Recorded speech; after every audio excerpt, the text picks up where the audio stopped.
Mm.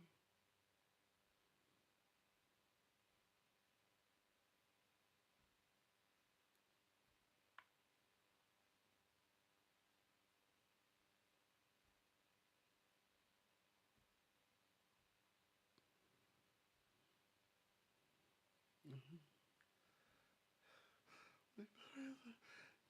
Mhm.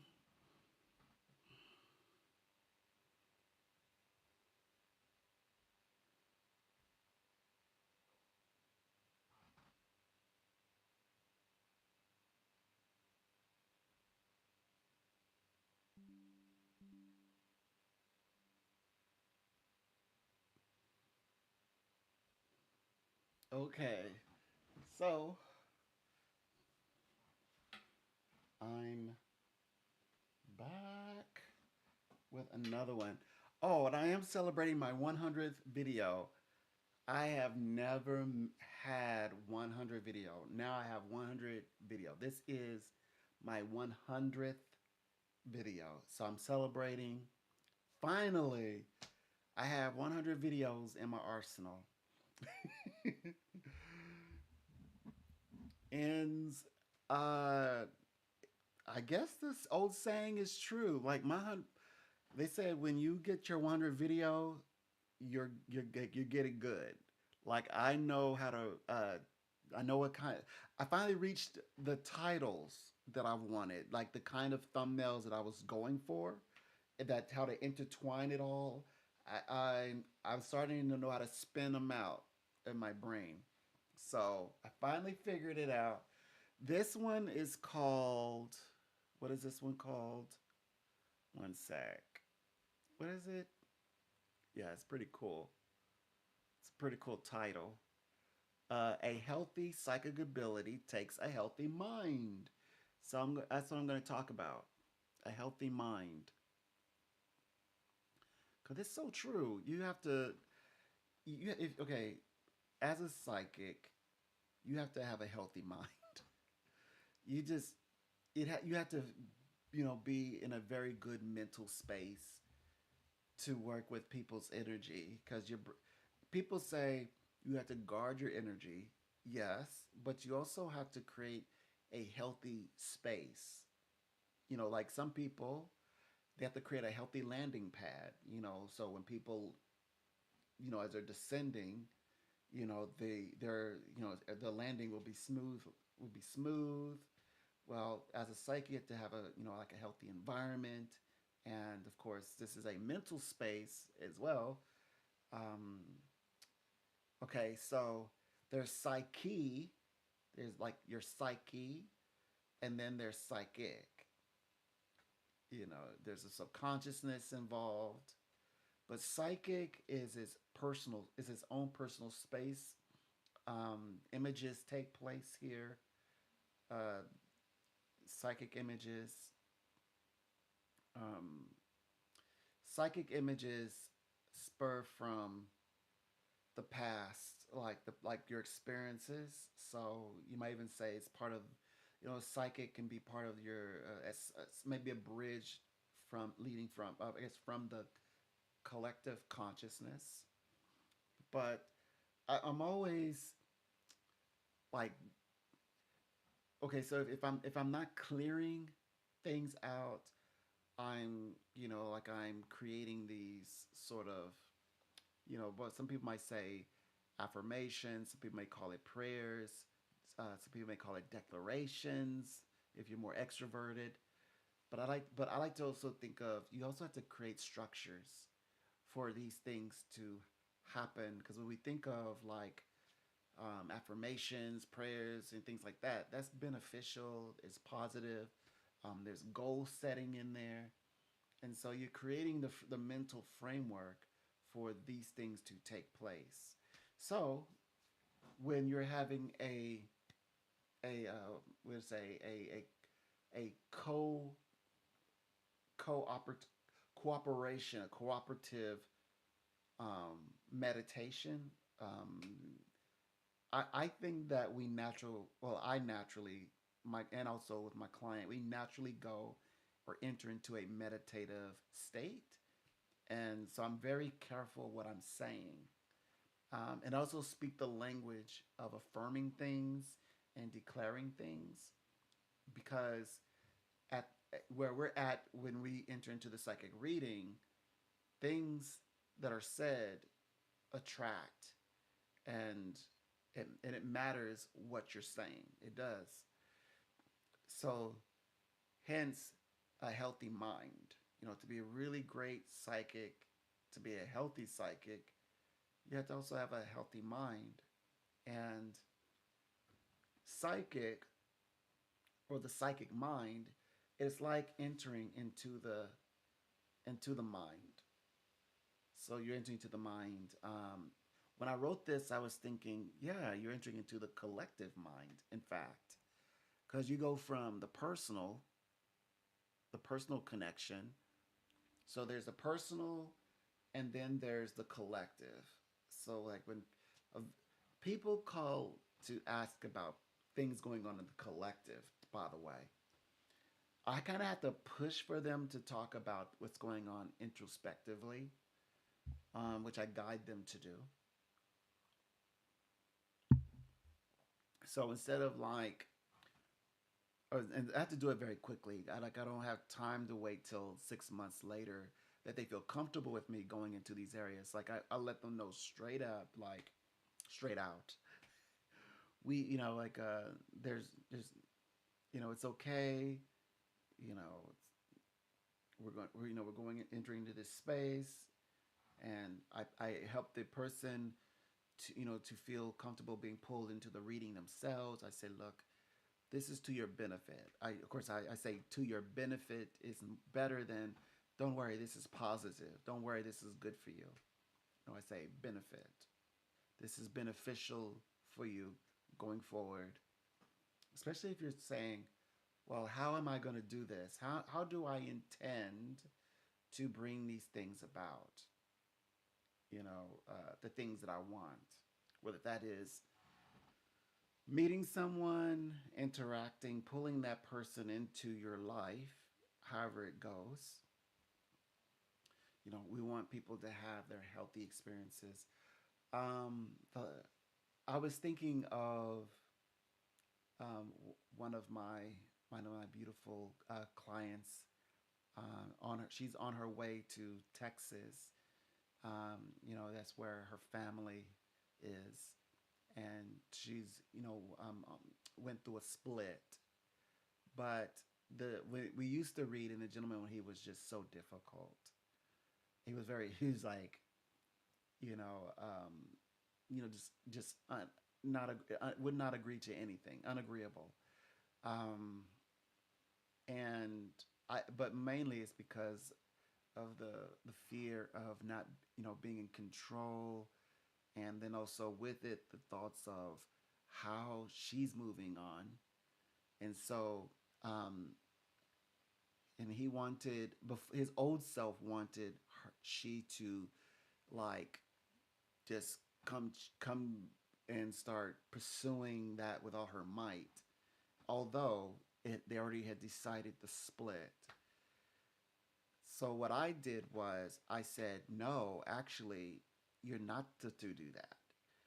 Because before it was like was given visions of that she's okay. So she's on top of this hill, and on top of the hill, the cloud she could see through the clouds. Like the clouds would just, they're so thin that she could see her vision for the future. She could see her future literally.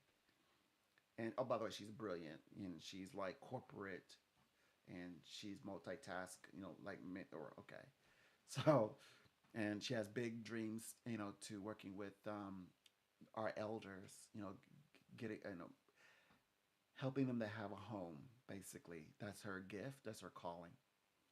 So now the thing is that the Texas at the time, the past, the Texas vibration, if she were to go there,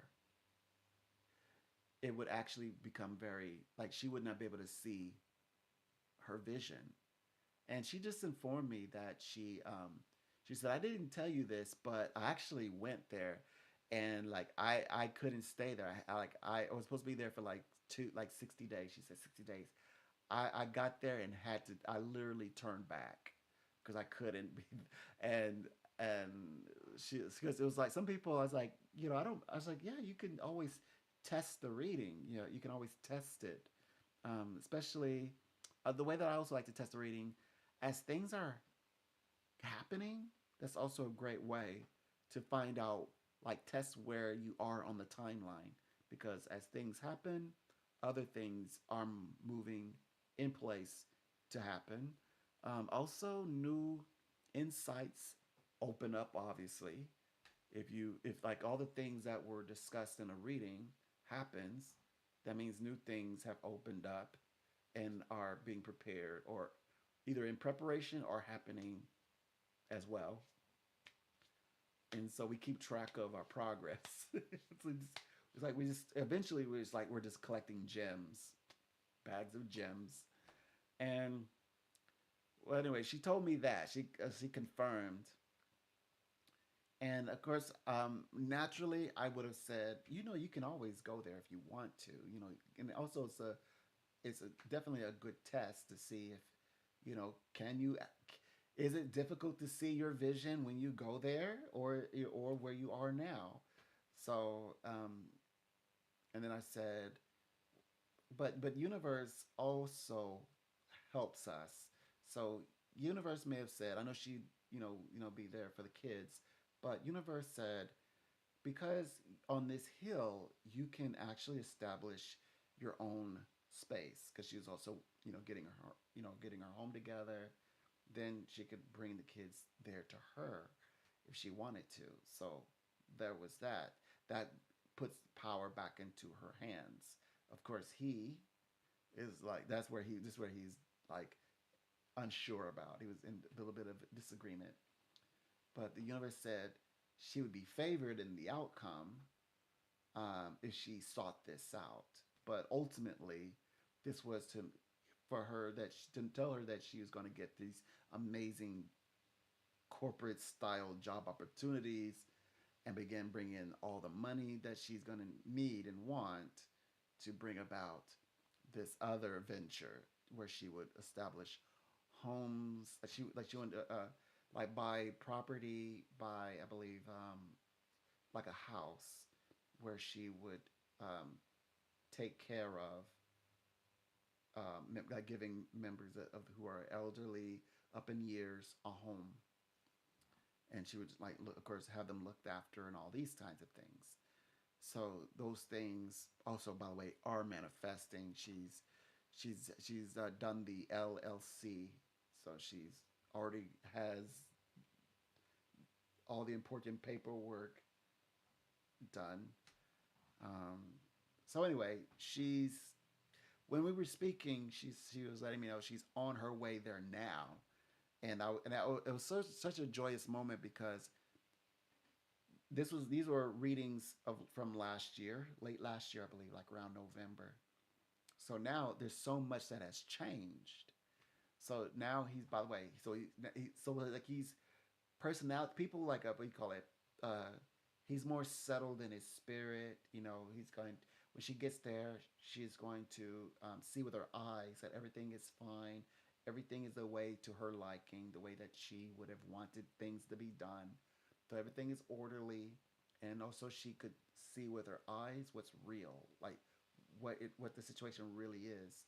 So it's helping her to not only see the importance of that, he's doing the things that he should be doing, but also the change in himself, which is he's more open now to working with her. He's more open. I also predicted that he's going to be much more agreeable. Very pleased to see her, open to talk, wanting to talk. These kinds of things, and agreeable in the sense of, you know, um, working with her, which is more that one's the more important part of the reading, where I would see a star, which represents the success to finally getting him to understand. And of course, she's in a place in her life where she's she has access and she's ready for all of these wonderful things to take place. And yeah, so that was, I was thinking about that reading. I was like, yeah, so these types of readings, you're gonna do these types of reading, you have to also, like, in your mind, you have to have a, it's, first of all, it's good to have a peaceful energy about you, but also um, a healthy mind. You have to have a healthy mind, like especially dealing in conversations like these.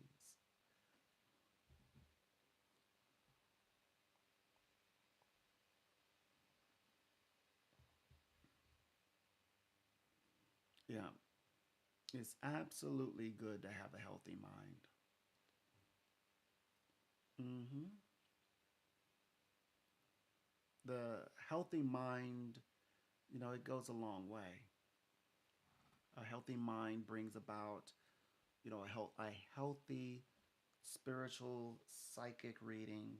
It helps people, to find their healing, to find their place, to be in a good space, for growth. Because when a person is manifesting for themselves in life, they're obtaining the things in life they want, and that door seems so unobtainable, when they first, maybe when they're reaching out, and then the information is to flow through that says, no, your world is not unattainable. Your dreams are not unattainable. I was just speaking to someone, and they said, I'm quite content.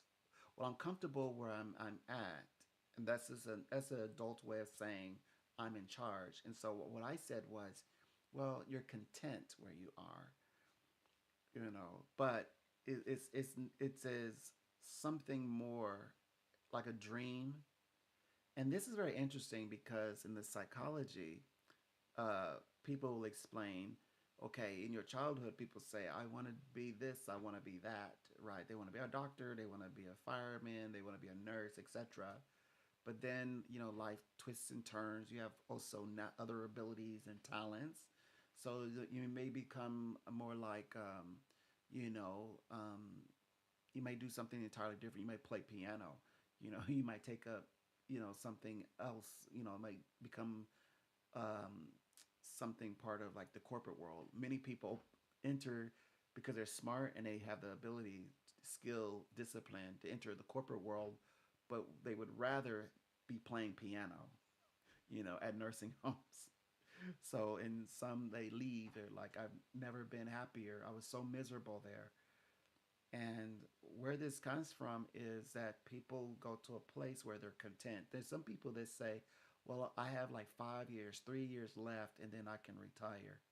Some people are thinking, well, this one gets a little, you know, this is an infinite possibility. So some people say, I guess I'm just not gonna ever take up trying to fulfill my vision. So I guess I'll just be mad that I didn't, but at the same time, be retired and travel and shop and do the things I want to do. Some people are saying, well, I'm going to, I have a lot of energy. I'm still going to want to work and do things. So I guess, this could be like a hobby, like something that I could start for myself to bring a little extra income. As a retiree, house is paid for. Is this, what do I want to do with my time? So there's that, and maybe a little bit of travel here and there. So it just depends, It really depends. So, um, so what I share with people is, you're in the happy medium, the happy medium. That's where you're at. You're in your happy middle, which is, if I can be my ultimate happy, if I, if I cannot, but at the same time, I'm not, I'm not, have fallen off. What they say, they're using the word cooked. I'm not cooked. So you have that happy medium. So you're not so far up and you're not so far down. You're just right there in the safety zone. That's content. And actually, it makes sense to want to have the contentment people. Obviously, they graduate, they retire, they go on, having comfortable lifestyles in their lateral years. So it's a good reason from a practical sense to, if you lose sight of the your ultimate decision. Hopefully, no one never falls into. We want anybody to fall into depression. Then at least you're content. You're grounded and realistic about life, but just enough to to enjoy the perks, to appreciate the perks, but not so what they call it, so unrealistic. That every little opportunity presented to you, you're leaping at it. You're not so far. You're grounded enough and sound enough to make a wise decision. Like, hey, I'm good right here. So that's what she was. I'm okay. I'm in control. I'm ground. I'm centered. Like, great. Now, of course, then what are psychic readings for? And that's if you want to talk to a counselor. So psychic reading is saying you're content here. You have this group. Yes, you could grow here if you begin the process, but you're not doing that because this is not the place you want to do it at. We read people, places, and things. People, places, and things have birthdays. People, places, things have endings. And so she's like, yeah. So my time here is, yeah, it's ended, isn't it? Like, yeah, this time here is ended. It's time for the new journey. Your next journey is this, where you go into this new location where you're moving towards. By the way, this is that old dream that was put on the shelf. You took it off the shelf, brushing it off, examining it. It's like, no, dreams come true. This is a dream, but it's a dream. I don't have time to go into dreams that become, because these are thoughts, and these thoughts they become manifest, meaning they start to act out in our 3D world, in our actual life.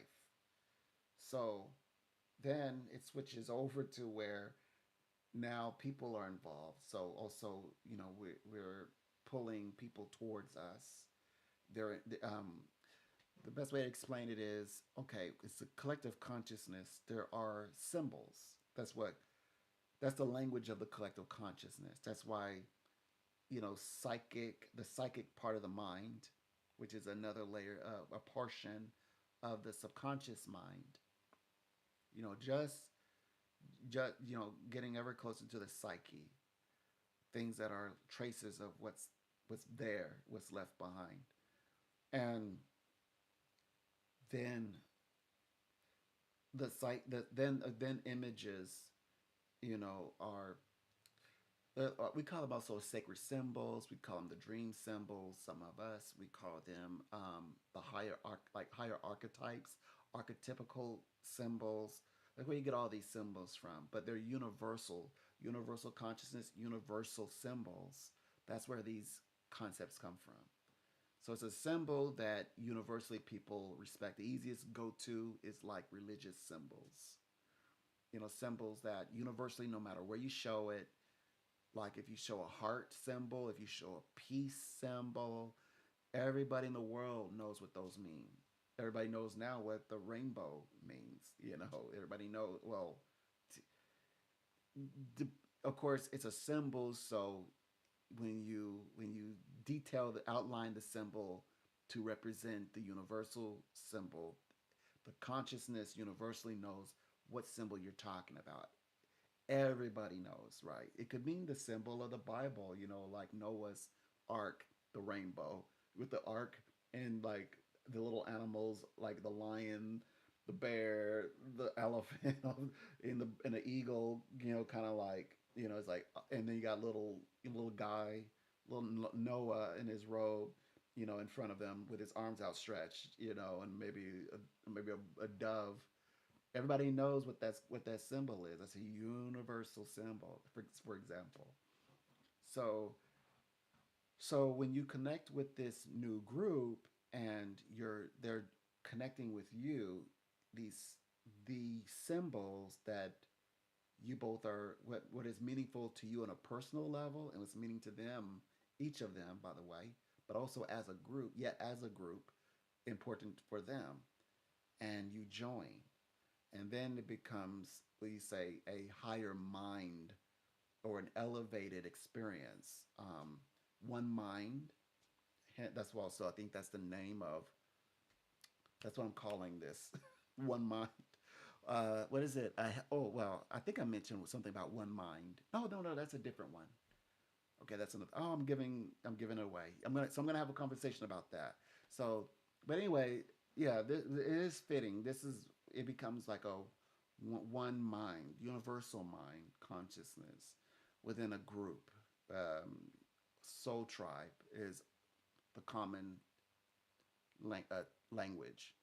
Soul tribe, soul group, and then you start to say which one. Then you talk about soul companions or soul companion, soul connections, and then then you see, well, what are the dynamics here.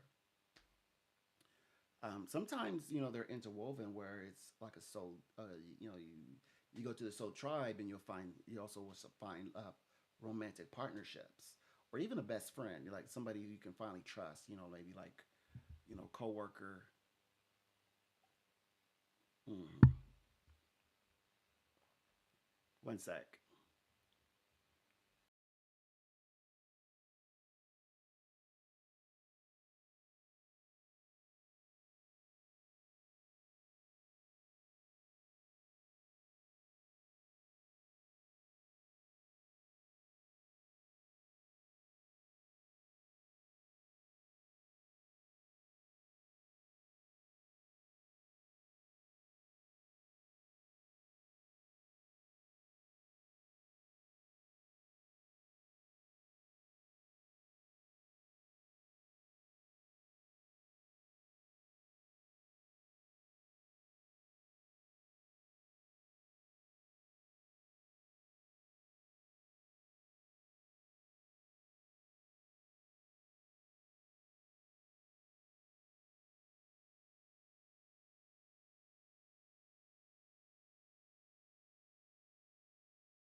Okay, I'm back.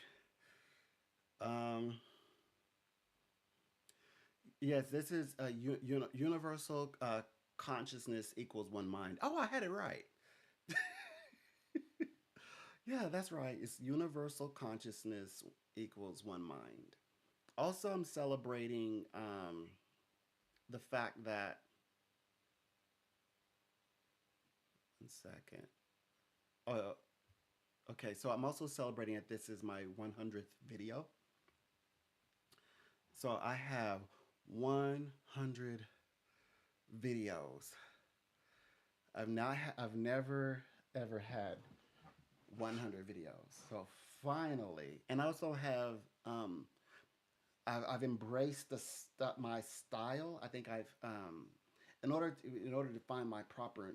I mean, I adequately defined my niche. I needed to understand what but I hadn't fully understood it. And yep, at the 99, I guess at the 99 mark, it just happened. I like, there it is.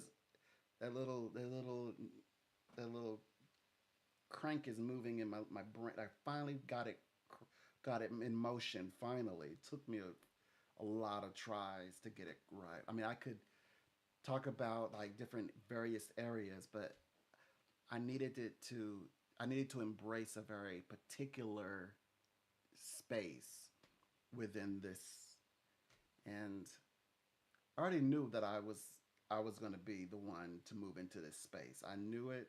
It was just a matter of time, and so I finally found it. Yeah, that's this type of title. That's what I'm talking about. Yeah, I wanted to strengthen and develop people I want to get people developed into this one beautiful experience of like expansion, mental expansion, um, psychic expansion. So that's what we're talking about in this video, and also celebrating my 100th video 100. Also, people are spending like 20 minutes. So my I get okay. So my time, I guess my what do you call it? Your time that goes towards your 3,000 and 4,000 watch hours. People are spending like 20 minutes. I have like 19 minute averages, 20-minute averages. So I'm excited about that as well because what's so interesting. It happened at the same time that people are beginning to spend like I'm used to people spending an hour with me, but I mean like everybody is spending like an hour with me. Like they'll say I got 10 minutes, and they'll spend like 30 minutes with me. So there's a lot of that happening as well. So it was like 20-minute readings turning to 40-minute readings. So people are spending a lot of time with me. In fact, even my videos, my live stream videos, they've gone up to where now it's like averaging between 19 to 20 minutes, roughly 20 minutes, 20 minutes or so. Um, like within the video, I guess, with everybody watching it. I think so. It's an average of, I guess, all of the people who are viewing it. It's 20-minute averages, something like that. So I think that's cool. Like all those people are spending that much time with me. Wow. So I absolutely like that. Um, Long form video, obviously. So that's roughly an hour. An hour. Mm. So I can only imagine, what live streams will be like, in the future as the channel is well, it's at the place where you would say now it can begin growing. It feels like it's doing something now. So it's doing something that well, I've gotten some subscribe. I got new. Yeah, I got a ton of subscribers, ton of long uh, retention. I believe that's the word, retention. Um, High retention type viewers, and so now that I have like I think I have my I don't know if you want to say my understanding of I have my understanding of my particular subject in within the niche. That's where my brain was at. I knew obviously I know the niche.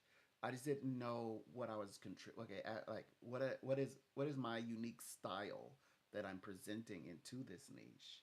I hadn't quite found that. Now I have. That that was what I wanted. I wanted this. What is it called? Yeah, I wanted this. That's what I was looking for. I was like, will my brain compute like that? Like, will it be able to produce that? And it did. That was the kind of thumbnail I was looking for. It's a very specific, that kind of thumbnail. Like one universal consciousness equals one mind. Yeah. So yeah, I'm interested in yeah, definitely talking about like the metaphysics, psychic readings. Yeah, I mean, kind of comes with it, but so it's supposed to be okay. So what does this mean? Hold on, let me bring this back up again. So what does this mean? This means that okay, you know how I'm always talking about all of the above intertwined like a beautiful French braid. Well, underneath that is well all like how to the parts, the methods, the outside, the inside, what are my thoughts on these subjects and are interrelated subjects of the mind. So that's what I wanted to talk about. And so okay, so now I think I will know how to produce. So I have like infinite material that I haven't even I've never talked about here. It's not been discussed. I have no videos on it, but I want to produce videos within in these subject matters in memberships. So yeah, so it's gonna be in my memberships area when the time comes. So that's what I'm working on. So it isn't just like yeah, come here for the reading, but it's also for these types of subject for my memberships. And then I want to grow it from there and have conversation. But I want to do it from I'm a university graduate, so I'm doing it from intellectual perspective. I don't want to do it for like the social, you know, I guess like street conversation. I mean, you could have the street conversation, like like you know, the coffee shop talk. You could have a coffee shop talk about metaphysics, but I mean, I want to talk about it from the university point of view and what I'm writing about it. Things like that. Introduce, what I've learned and in a very real way, and discuss how it impacts my clients that I have actual clients. So that's what I'm doing with mine. And then if it elevates to where if well I'm not even concerned with panels. I'm more concerned with um, I mean, like if there's a conversation and I'm staging, frontlining, something like to that extent, you know, I'm speaking from that center, from that space. Yeah, I have been interviewed in through radio stations. From the last one that I interviewed with was they're from New York. Um, yeah, it's from New York, and this one I was talking with them about like metaphysics, but if although callers were calling in for readings, but I talked a lot about metaphysics. So a lot of people are actually drawn. Like okay, so when people interview psychics, they are definitely drawn to more like these kinds of subjects. I would say more so than even people want to know how. They're no longer too interested in the fact that it's possible or that it can happen. You know, even if they're saying, well, I don't really believe in that or that's not my thing or like I don't believe in like letting somebody read me or any of that. I just don't need it. I'm above it. I read myself. I know what I want. But this right here is what people really they're like. How do you like how or let's philosophize on like how the mind works. Like they're more interested in what the mind can like what the extent of what the mind can do more so than oh yeah you can mind read okay so which I like because that's what I want to share um, at the university level and because it used to be where I would literally have to come in and I had to like just demonstrate the readings and do card readings and then I had to gradually unlearn that and say because I was like I'll never get the chance to talk about the things that I would hope that one day I would talk about, which is things like this. If I just and just gonna be another just person who's who's like answering like personal questions all the time. So I begin to pull away from that and and throw myself into chaos so that I could come back again, reconcile again with my channel, but have the ability to talk about the things that actually strike a chord with that interest that has that I have an interest in, more or less, because the reading part I already have that. People are reaching out to me.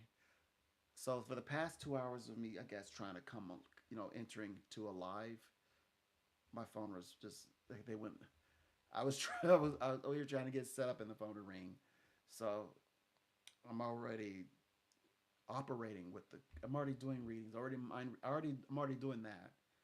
And occasionally, what prompts me to say, I want to talk about more of this, because as I'm working with my clients, I'm also helping them with my trained tools in metaphysics skillfully. So I'm giving them that type of help. So I want to bring it to my channel where people can get, the beautiful messages that um, clients get, and also I can expand where okay, so some of my clients ask for me to expand on things, but some are, it's just, you get the beautiful words, the spiritual words, so in a kind soul, kind voice, but they don't really say, yeah, I'll expand on that. Some do, a lot of them will listen. Um, so anyway, this can be a place, well, my channel can be a place where you get that part as well.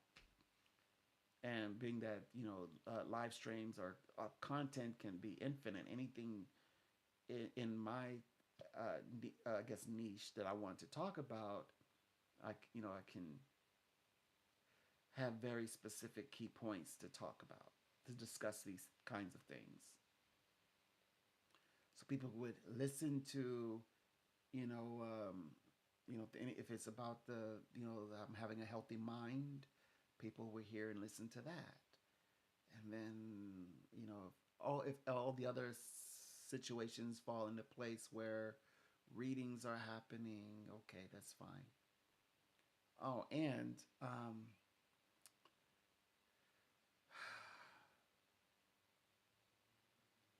so I have a lot of, I guess, sort of support or ammunition to talk about the Higher Arcana, the Tarot card Mars. That's going to be a very good discussion, which I'm going to. I was debating, do I do that here, or so as I was trying not to bring that conversation to a live stream just yet.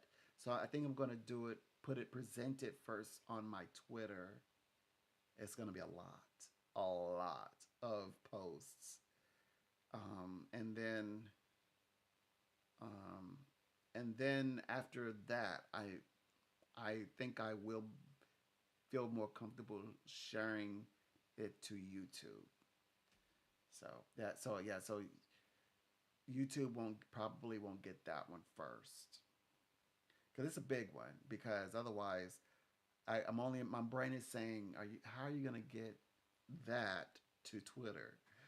So I'm like, I probably should start with Twitter first, and then I can make it like a. Okay, so I did a live stream the other day, and I actually brought up my Twitter, and I could put myself to the, put myself in a little, I guess, pip box, and then I can just show and teach and go over my whatever I think, my predictions, based on what's on my Twitter feed from that angle, rather than, I guess, taking and chopping and putting it over there.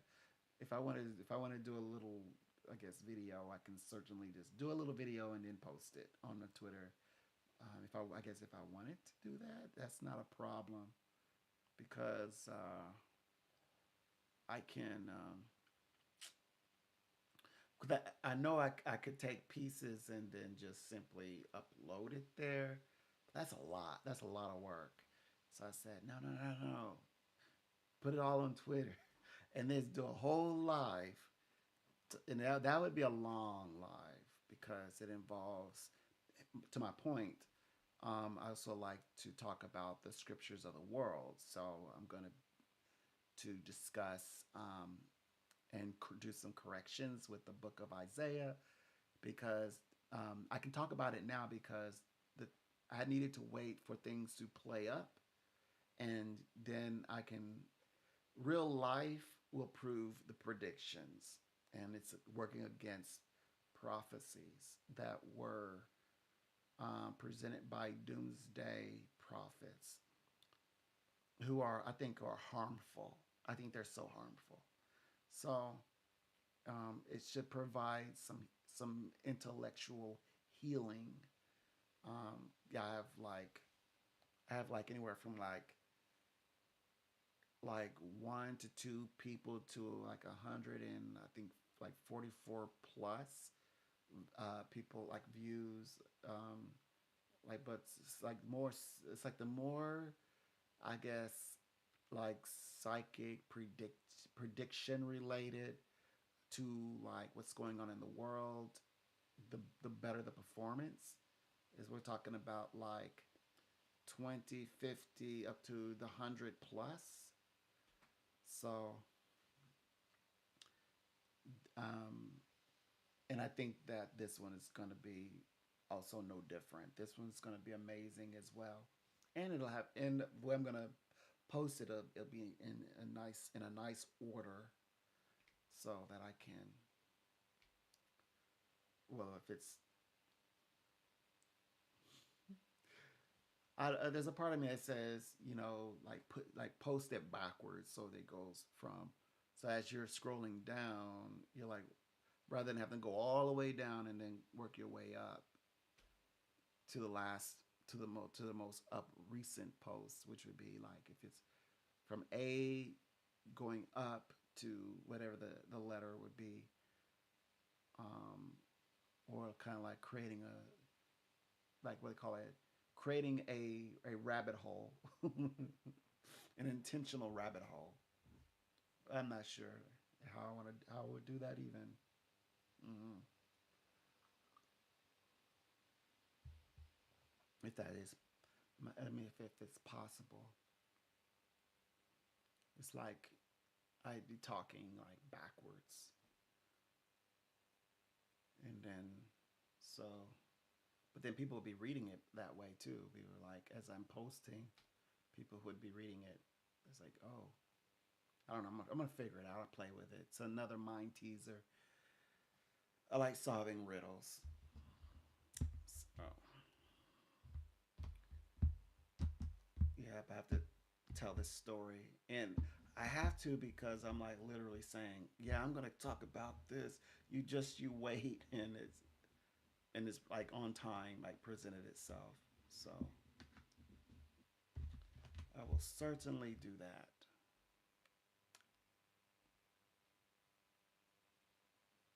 Okay, what is this? What is this? What's going on here? So where are we at? Mm,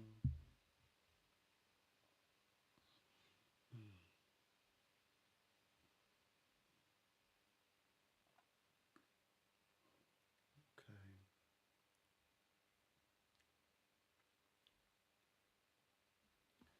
So like so it's like 20 people are giving me like 20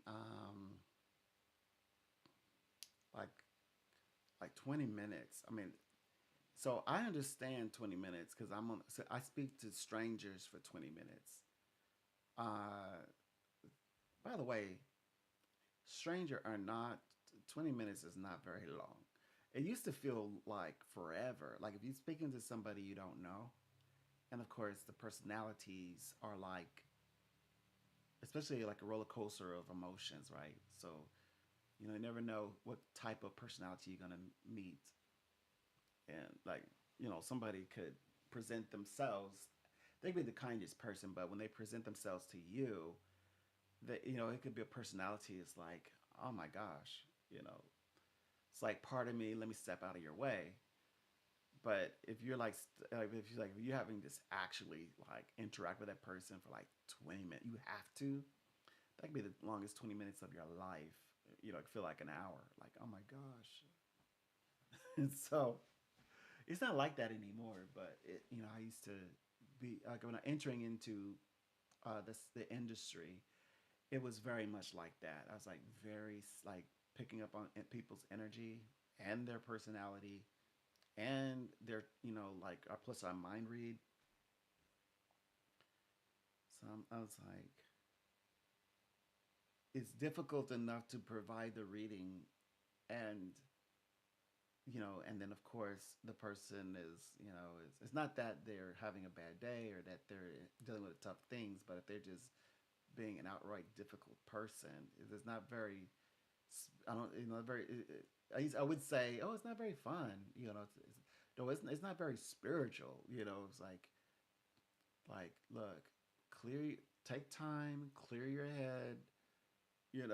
Before you then reach out. Like, if you need to clear your head, I'm okay with that.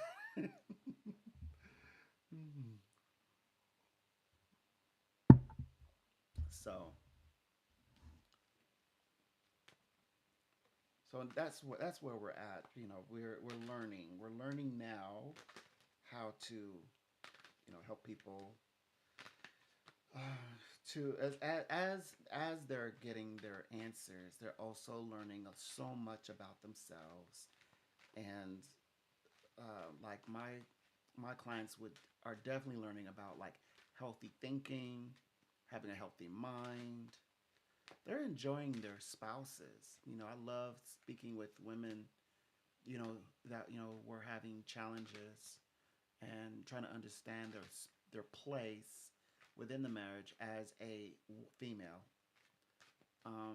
Also, Pope Leo, he designated what a family is. A family is established between men and women, and that unborn children have inherently have divine rights, love, and all of those things. Interesting. Which that was my point. You know, this conversation would never have happened if not yet um, the microscopic look into the same sex style unions and those unions becoming families themselves. It caused the man and woman to introspect, to look within, and for themselves to redefine family, which in my mind, I think that it made humanity smarter. It made humanity think naturally trigonometry. So I like it. I think people got smarter and like, okay, now how to make these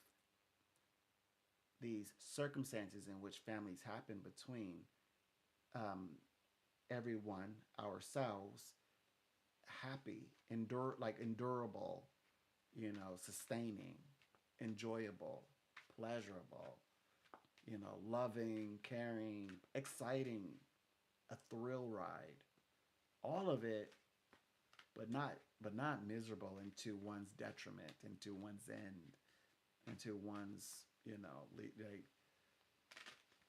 just like self destruction. Like, take this on here. It guarantees your self destruction, and then sign and dot and add your social security number. Thank you. We'll just process this out, put the seal on it, and we'll be contacting you at the end of the fiscal year. Congratulations. So, okay. So I'm glad that they're making some corrections with that.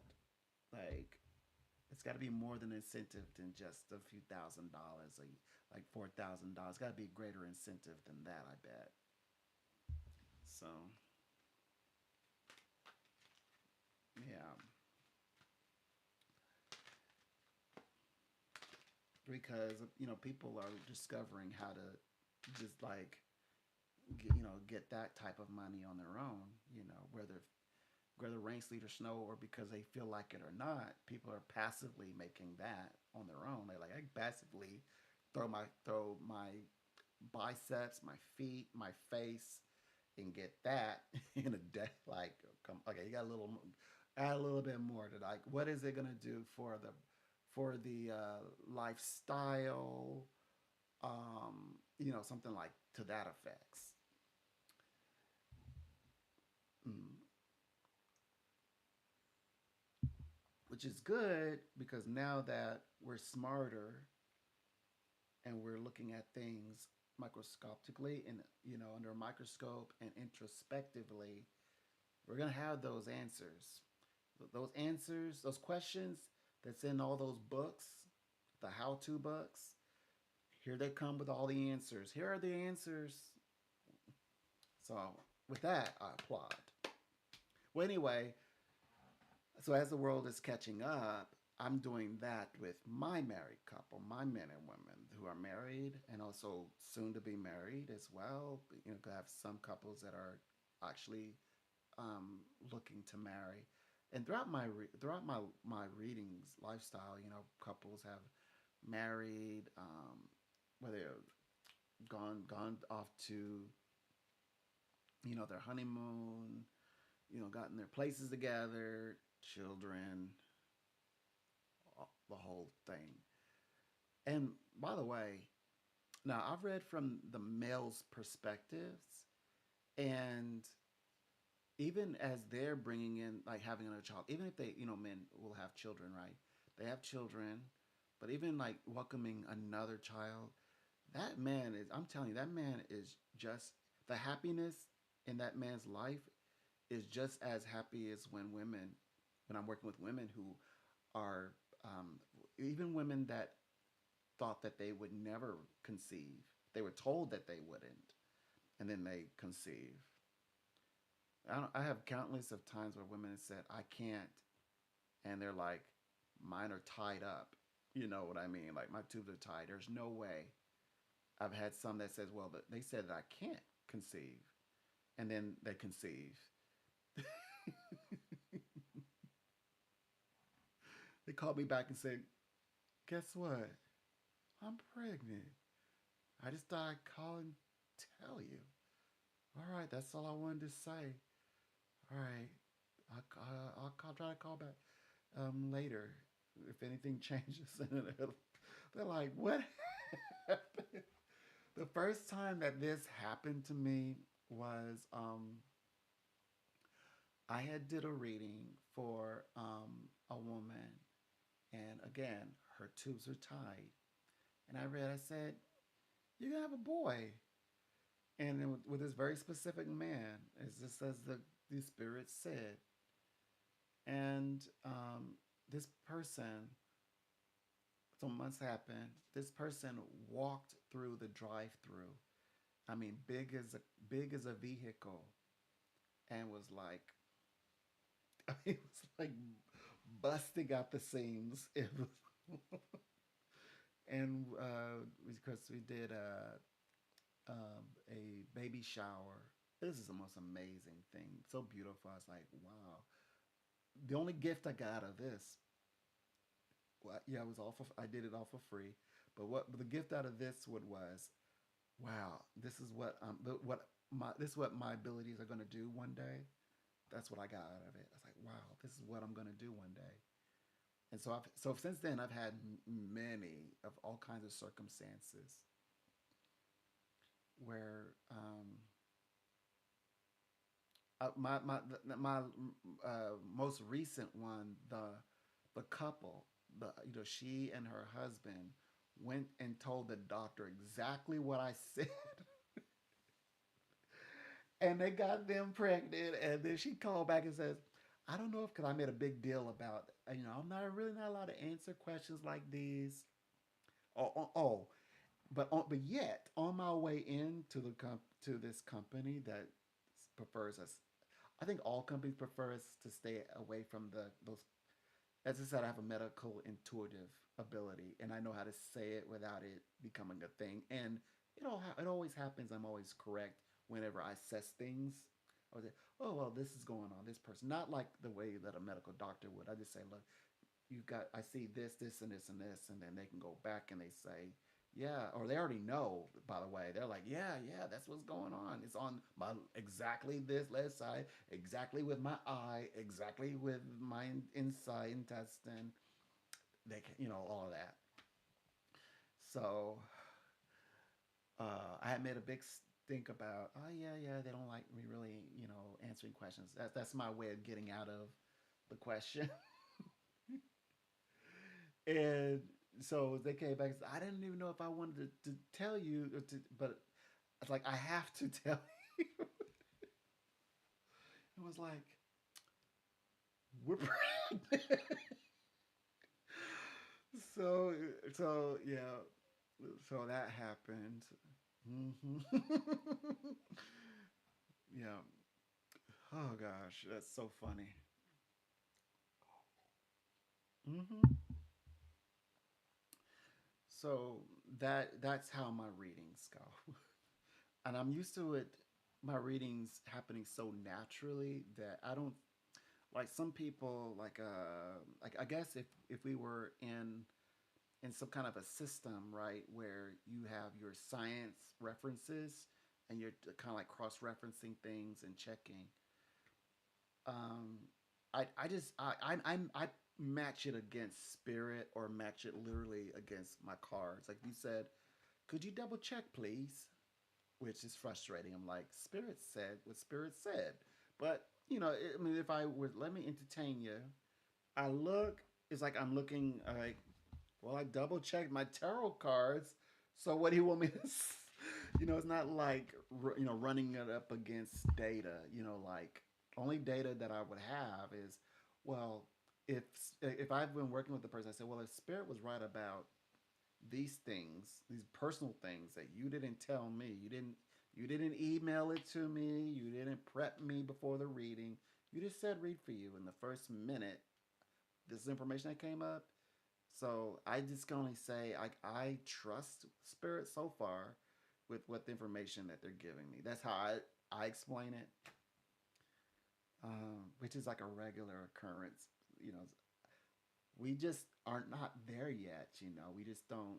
I mean, to be fair, you don't have it either. So you don't have it either. You can't prove it either. So like you're like the sciences, the laboratories, they're still trying to figure it out, and they can't prove it. I can't. Like all I have here is my room, a desk, a basic telephone. Traditionally, it has to be a clean, line. I mean, no special feature. And my cards, have cards of all kind. That's the only way. Well, I've added a microphone, you know. Um, that's it. So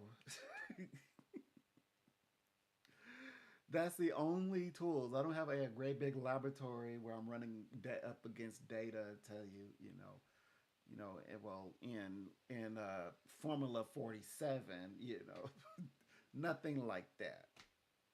The axiom says, graphed out, by 38 like percentage wise. What is I've been asked that. Well, in percentage wise, how accurate do you believe? Well, just say one, like, okay, 1 through 10. You rate it like a 9, you rate it like a 6.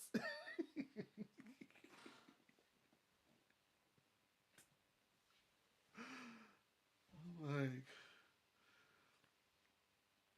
sometimes I think that like the spirit world is like teasing me, and you put this before me to get me to smile because there's no way you're asking that with real intention. So I would say, well, so in turn I say, well, this happened, this happened, this happened. This is in process of happening. I would say so far, you've got to 90% or 95% everything. You just need this to happen, then it'll be 100. So there's my rating of like how accurate. Right now, the only reason why it would be 95 because you're waiting something is in the balance. And once that happens, then you'll hear me say 10 for 10, I'm very certain this is going to play out. So that's how or if somebody new, I say I'm only can go based on what people are telling me. People say that it feels like a movie to them, like it was like scripted. And I have to remind them even because they're like they get so absorbed and pulled into this. I was like, no, this is not scripted. I was like, I did not hand you a script, did I didn't give you a script or anything like that. You didn't prep me. No, I didn't. The only way that that would happen was they've already eliminated. I would have to talk with.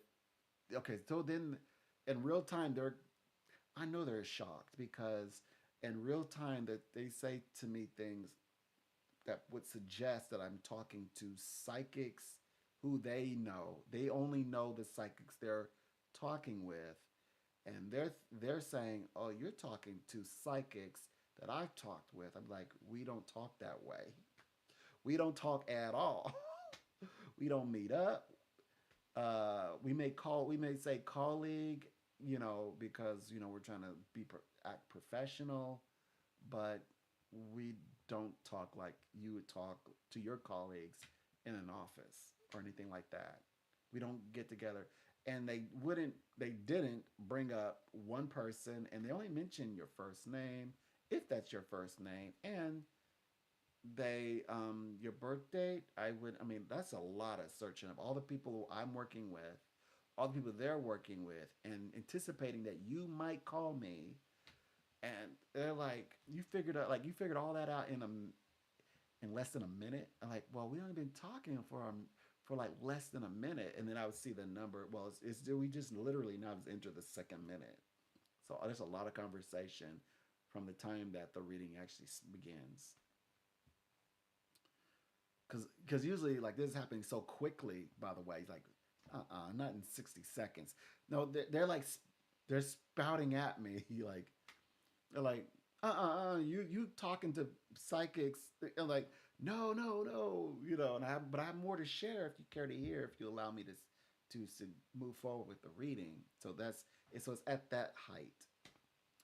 So clearly I'm used to the readings being at least in my the way I'm perceiving it as accurate. I'm thinking this is accurate. There's no way this could be wrong because this has been right all this whole time. So I'm thinking, well, why would this be any different? So then I guess the common theme is if it works for all these other clients, why in the world? What makes you so different that it wouldn't work for you? It's got to work for you. So that's my approach and my big idea.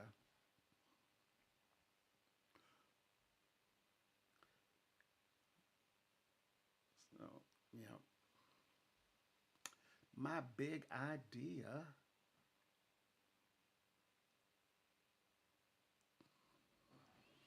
So there's that. Um,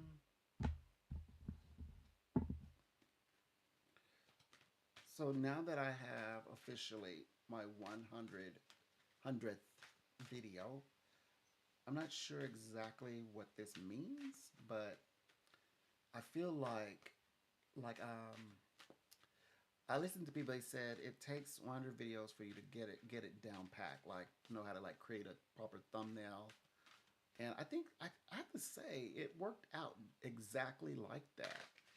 So I think that my thumbnails will be a little bit more perfected now. Yeah, my thumbnails are gonna come off a little bit better, stronger.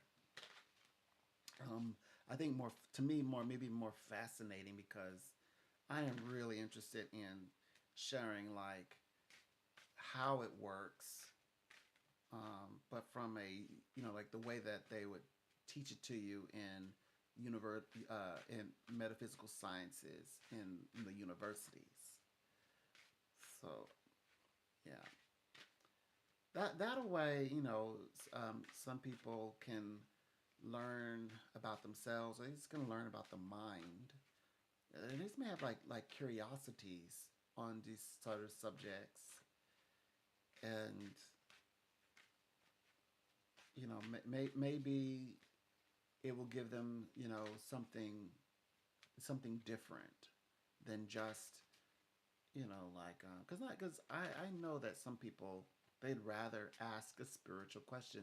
I get them all the time. People say, I just want to know about my spiritual path and I'm on the right path. I've gotten those, like a lot of those, and like share with people what they might try. What do you suggest that I might try? And what can I do about this? Whether it's anxiety or how to connect. Some are like they just want to get themselves out there. They want to get their name out there, and what's the best way to do it? Um, Especially like a lot of musicians, they get into this. Like I have what's it called? It's a okay. So I have musicians who are like a lot of indie, like the indie genre musicians reach out, and um, also a lot of them are drawn to like India, or they have like a special interest in India, and so they'll ask about like spiritual questions. Like they feel like they're on a spiritual path, and they're making like connections between someone who may they deem as like a soul connection, like somebody who they will you know perform with one day. They're past a line. So that's very interesting. Yes, it's a very specific genre. Who it's like it must be big over there. Like it must like I think maybe at least from a cultural standpoint, it must be big over there because they always describe themselves as like a small up and coming artist, but the genre that they speak about is the indie music genre.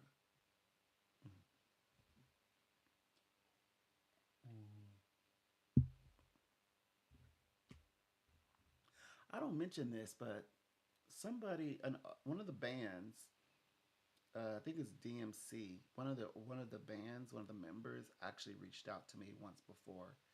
It was very brief, and also John Gray reached out to me. So I've also talked with a John Gray. I've also let me see. There was another book I read, and he contacted me, and I don't even remember the name of this book, but it was an awesome book, and I was like shocked. And he was on.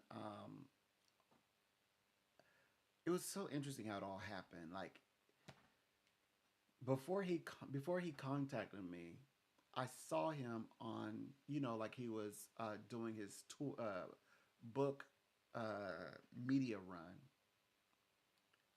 I'm glad I don't remember the name of the book, but it was a book that was talking about men and women, and it was a very good book. I read the whole thing, and so I was like, oh, he's black, and then so then he contacts me, and I could psychically I was my mind was open. I was very open. I could literally see his lady there, and he was there. And a lot of times it was like he was trying to figure it out too. It was like he wrote this amazing book that everybody like enjoys. It's like a top sell. I mean, it's a really great book, but he was learning too. And he said he's working on the second book to that one, a very popular book. And he and this lady were like you could tell that they're soulmates or twin flame, whatever. But at the same time, you could also tell like she was like watching his every move. I'm telling you, he couldn't get away for nothing. You know, he couldn't go away with anything for nothing. She was like right there, but sometimes it felt like he's trying to figure all everything is this out too. But he had a legit reading, and he was just asking. You know, he wanted to go forward with some things. There's other aspects. He seemed young. His spirit, he has a very young mind, and he seemed like he's also needing maybe more experiences. And it's like, be careful of. I was trying to be careful of what, to not to inspire him, inspire his curiosities. That definitely would be unfair to him. It would be unfair to his lady.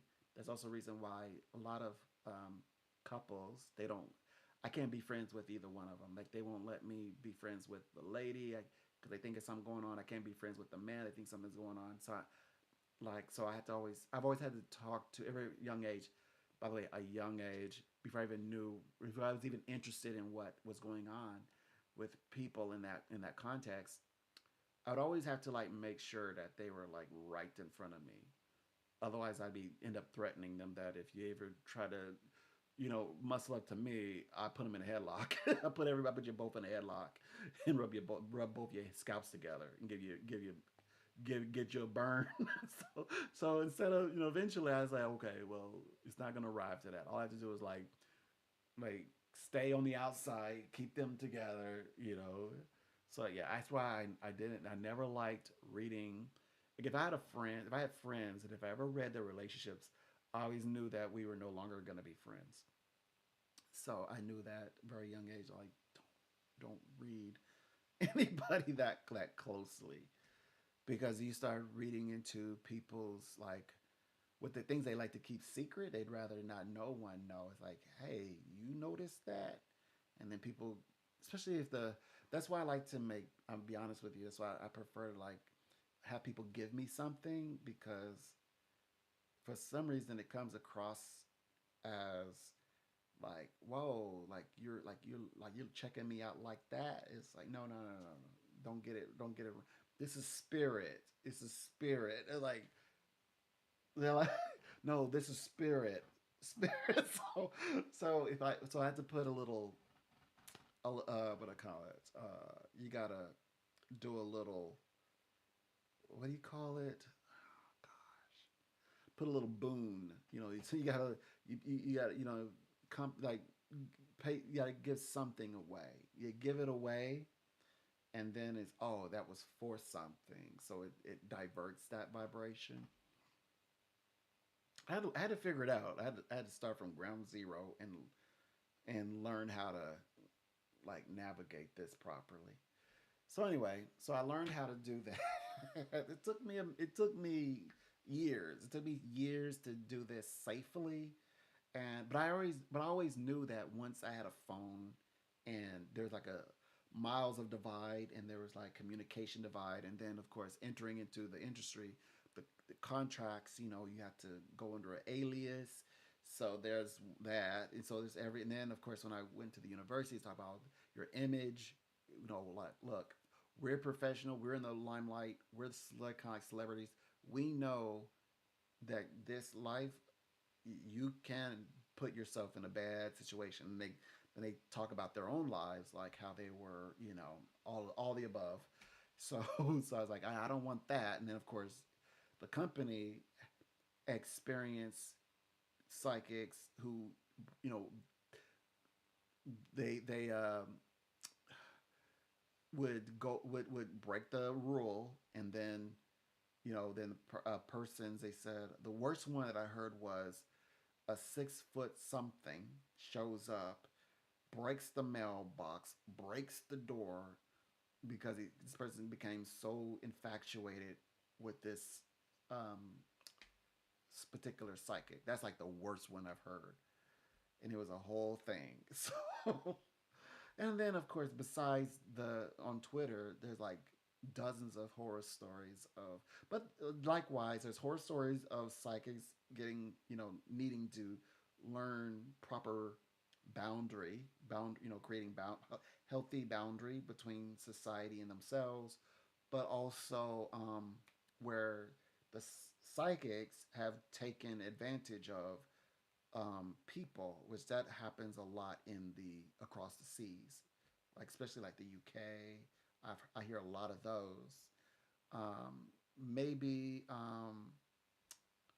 maybe New York, maybe New Orleans, around there where psychics like get caught taking thousands of dollars from like vulnerable, like there are elders people, which is horrific so in itself.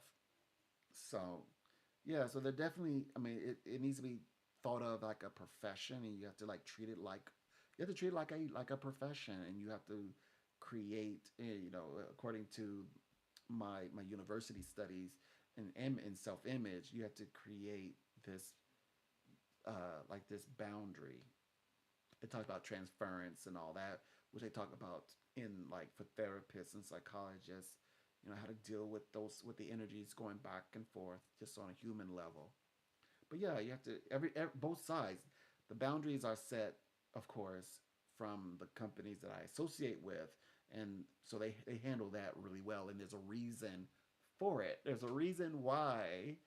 It's like you already get the feeling like there's just some parts that are missing from the spiritual experience. That's why there's some parts that are not available for with good reason, because we all are human, and we're both perfectly human and imperfectly human. So there's this, and those imperfect moments are, can be life and death. It can mean someone's livelihood, and it goes for both sides, not just the psychic, but also the person who is utilizing the tools. Now, when it works, it works, but when it goes bad, it goes bad, really bad. It goes to Hades, and yeah, and law enforcement has to get involved. So yeah, it gets really bad. So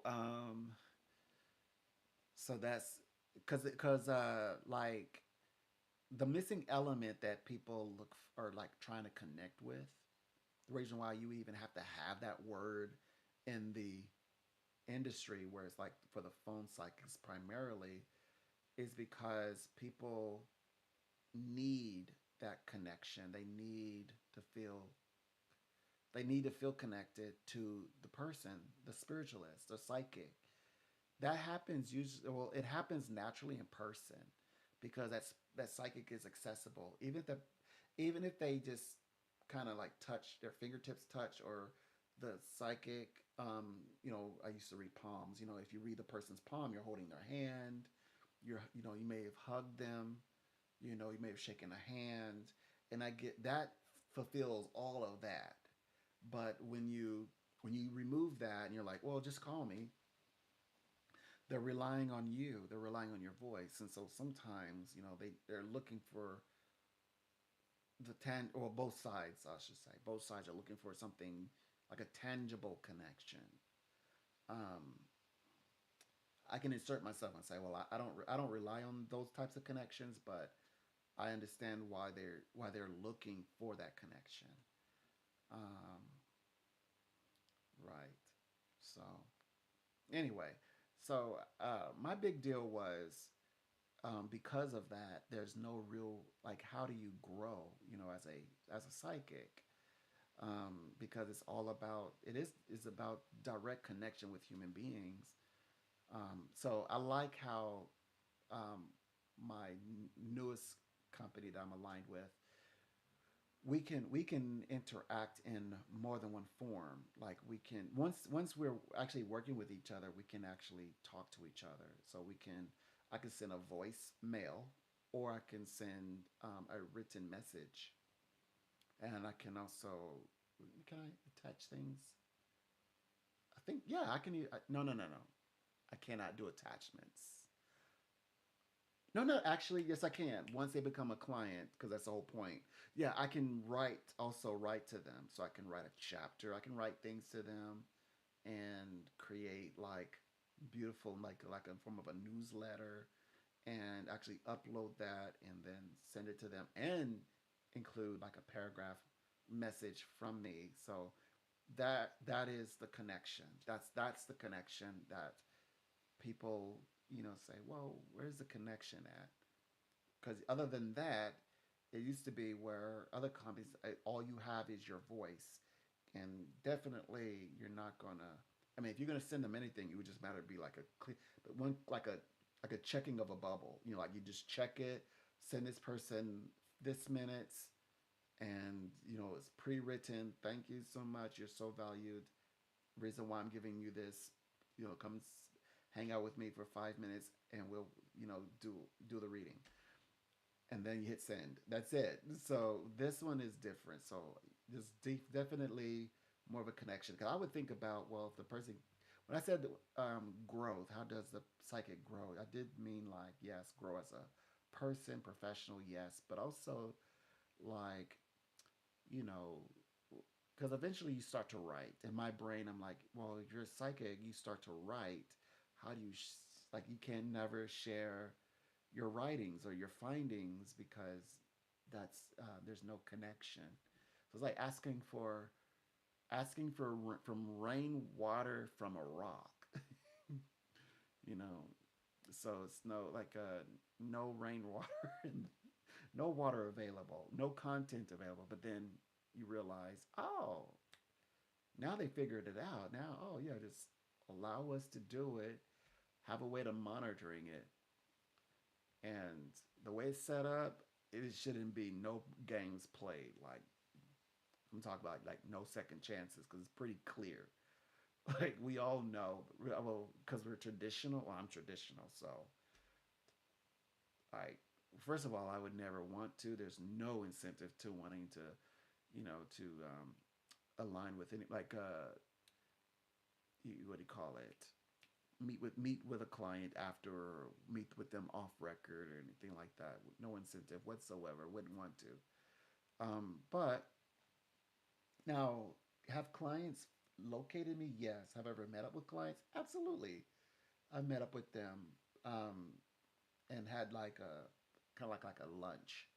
Met up with them in a lunch, and didn't ask for anything. See, here's the thing. Um, so I heard some stories from another line. An old friend of mine um, said that the guy, he basically he okay, he's working with a company, but he kind of suggests and directs people to come find him, like offline, and then they do, and then they meet up with him, and then like he starts, I guess, creating that relationship with them where they're now giving him money. Not that they're giving him money off the grid, but he's manipulating them to giving him money. That's where it gets bad because it's not based on the integrity of the work of a psychic. He doesn't have to be true or real. He just needs to be enticing enough to get money away from whomever is reaching out to him like that. Of course, when he gets caught, and he will, it's going to be a big ordeal, and and then it reflects on every one of us. Like, oh look, this is how they do, this is how they play it, and when actuality, no, that's a a person who happens to be in a position or a title of a psychic who is breaking rules and also breaking the law because they're breaking a contract, which the company can legally go after that psychic, which they do. They legally go after you. So, and like they should, kind of like if a doctor was to have an inappropriate relationship with his or her patient, the same thing. The organization would revoke their contract and may even go after them legally, and then of course, if he's gotten away with anything of value, the patient might sue him or take him to court to get all that, recoup everything that was taken from them. And that does happen because I know it happens because they read with me. Those people in both circumstances. I just spoke with one of my clients from the UAE, and somebody, making accusations, and I mean, like, in his face, wanting to, what do you call it? It is exploit, but it's the other one. it it only comes up when it's actually happening. It's like, there it is. It just come. Is I'm the one that said it, but I can't think of it right now. That means safe. That energy word isn't in my aura, but extortion. I mean, like, in your face extortion. It's one thing, like, to what do you call it? Finesse extortion. No, this one was like in your face. I'm gonna like extort you. So I know. So yeah, those kinds of things, you know, happen. Of course, if you watch all the movies, then like, somebody comes in, and he's like what do you call, like, the snake oil salesperson goes in and then starts extorting the family, because he's privy to all the secrets and things, and he was there to help, but now he's literally developed a parasitical relationship bond to them, that type of situation. So there's these rules, and that are binding and contract, and when broken, there's heavy consequence. And plus, the art industry is so tight niched. If your name is comes up in the black, I mean, everybody, it's like one database, kind of like when it's like it mirrors what how you would be treated if you were like Hollywood. Like, if one starts frowning at you, everybody else is frowning at you.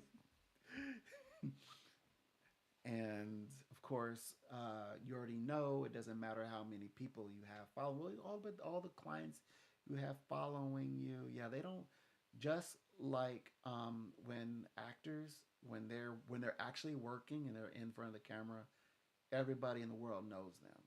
When they just turn on their camera in the middle of the night, it's like they have as many people watching them as somebody watching you, as a just somebody who never have been on television or been on a stage in your entire life. So there's like just ordinary, like a next door neighbor.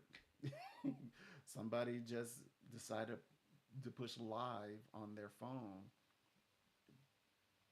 but this person is actually a true would be a true on paper is a true genuine celebrity. So it's the same way with ours. Like, if you were like, as I have been, I'm speaking from experience. But my okay, for example, com- um, talent curators were reaching out to me during the time that when I exited. Well, I didn't exit.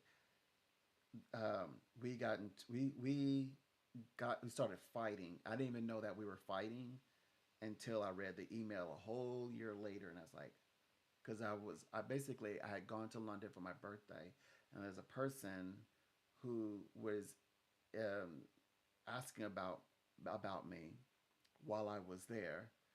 I still was doing some work, as the contract says. If the beautiful thing of working with us, that you work remotely, and when you like to, if you travel somewhere, just you just pretty much, you're like letting us know, and then we understand, if you're out of the country, you need time away. That's fantastic. And they dress up as, that's the most beautiful thing. Isn't that amazing? You get to do these things. This is like a privilege. So I did that, but that is not the feedback I got. I got, like, when I read it, was one sentence. I ain't gonna go into it because I did videos over this. Like, you're in London. So I wrote, yeah, I'm in London for my birthday. I had a great time. I'm also taking calls as well, but I'm also sightseeing and things like that. I was like in my up energy, and then when I read it, I was like, just kind of glance it, just like okay, I told them, and it's like okay, it's like okay, cool, happy birthday, good for you. No, it was more like repeating. So it's like repeating what I said in an antagonistic way. That when I read it word for word, it's a repeating what I'm saying. When you're in London for your birthday, what are you doing? You know, it was like I didn't even know the tone. I didn't even realize the tone at first until I reread it a year later, and but all this stuff had already surfaced and happened. So yeah, there's a lot of that. But what is so interesting is that the same day um, Donald Trump was impeached. That was the day, because okay, so uh, I received my on the he received I believe his on the 18th. Mine was on the 19th. So like hours in between, like 24 hours. That means this was already decided on the 18th, and it was December. So his was 7 days. Mine was 6 days to Christmas. 6 days. 6 days. His was 7 days. And it was like, so I was so when they were talking about the impeachment this time, I was like, oh no no no no! I put up my fist. I was like, no no no no no, don't pin with me. Come meet me in the ring if you really need to do that. We need to be seeing each other. I got the perfect spot out in out way out in the reservoir, and nobody gonna bother us. Those are military planes. We take it right out in the middle of the field and put up your dukes. And I'm bringing. And by the way, I'm bringing all the poison. I'm bringing my powers from opening up the conversation. All I need to do is start speaking it. I'm ready to come against whatever it is. I was already putting that out. Like, don't damn it, you don't want to mess with me I'm ready for you this time. I'm not gonna be late in giving you back this retribution. I'm gonna do it beforehand. Cause I mean that's kind of what I did when I was like, I know that my clients will be missed. I know that I know my clients will miss me. And by the way, they were finding me online and saying, "I've been looking everywhere for you." Exactly. And of course, I read for them, and I did not charge them at the time. Oh yeah, and so and all this was going on, talent curators reached out to me asking me if I wanted to do some television. Um, I declined because it was for like a dating show, and they're looking for people like myself. But I told them I didn't want to. I didn't want to do that. I would only be interested in if it were something around me being a psychic, but I didn't want to go through the because that's what I was. That was what the whole deal was with the company that broke contract with me. I didn't want to get close, and there was always this energy between. I didn't want to get involved in, like, for example, the person that they were. Okay, a person was contacting me. She's sleeping with the CEO. She calls him by. She's. I'm like, why are you telling? She contacted me like twice over. I believe it's the same one who I slow dance with. I was like, I don't want to get involved. I don't want to. I don't want to get involved. So I hadn't gone to the parties for like a few years, and then so instead so this would have been in the Christmas. So going to the Christmas party, I went to London, and because it's around, it's called a Christmas party, and so they brought all this. So you in London? So there it is. There it is. And then there's the way that they were talking to me at various times. I went back and I was like reading. It's like they were not very nice. The tone was yelling because all caps, and I had to check them on the tone. I was like, look, stop speaking to me that way. I was like, why are you typing in caps? You do know caps means you're yelling. Are you yelling at me? Do not yell at me. I had to like email them back to these things. And once I called, I said, look, somebody, whoever I'm interacting with, and they're not allowing me to participate in any of the events because they also had online events that they would not allow me to participate in. And they would write all caps, don't do that again, type of like, don't do that again. You messed up this, like I messed up their system. I was like, they can't allow me to. They don't like instead of like moving it around, fixing where I could participate, guiding me how to participate. Yeah, that's the energy that they were giving me. So, and then I dipped out on them the past couple of times. Oh, and earlier that year, okay, every year or yeah, they send you a card, like a happy birthday card to the psychic. I didn't receive one that year, so that means they already had trouble or like. So my numbers had gone up. I was in number one space, um, and I had like high star rating, 5-star rating.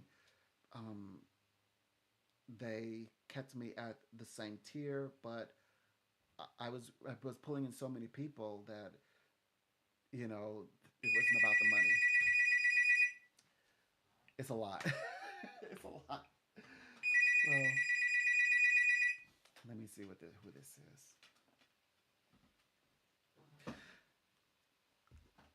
Welcome. It's a pleasure. It's a pleasure working with you today. And I'm Donald. And of course, whatever questions you may have for the spiritual guides, I'm sure we can get those answers to you today. So, where would you like to start? Is there a special area in mind? Okay. So, let's see. Um, in this particular area. So, what I could see in this space is that you will have, well, this shows crossroads.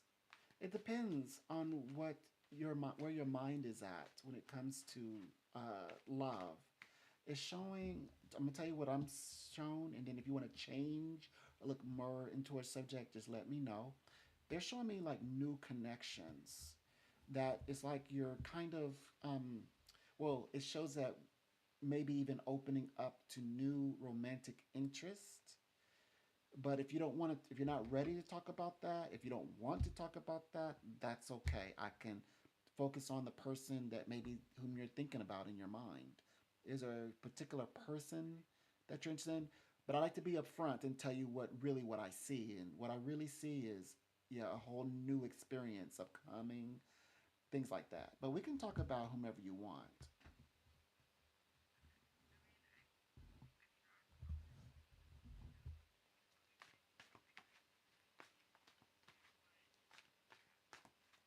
Okay, let's start there. Right. I know this is not easy. So we'll start with the what's going on with the guy that you want to talk. Would you care to say his first initial or his name so we both agree that okay, this is the guy we're going to talk about for now, so we both know. Okay, all right. We're going to talk about him, and then if you want to know the other stuff, you'll tell me. Okay. So let's start with him. So what I could see is this: the guides illustrate that um, it's definitely a safe space. Oh, he's calm about this. He's so calm. He says, well, although he believes you two are soulmates, he does believe that. He believes in that. He believes that you two are connected together, good together. But he says, well, somehow he come to the conclusion that you both are better off as friends.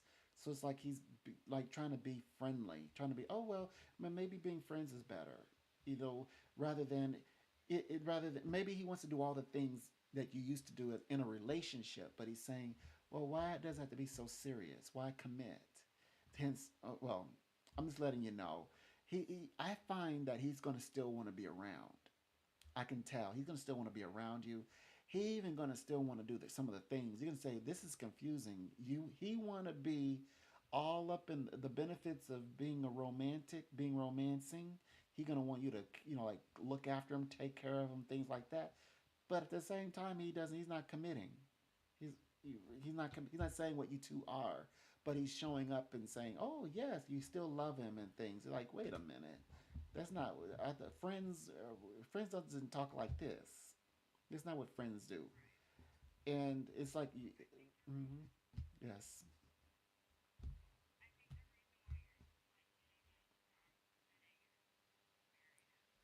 Okay. Well, okay. Well, this is real life, though. This is real life. Okay.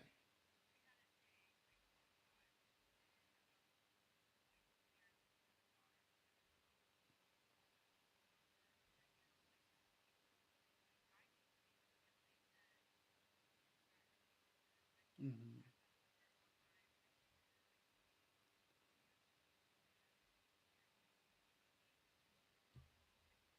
Mm-hmm.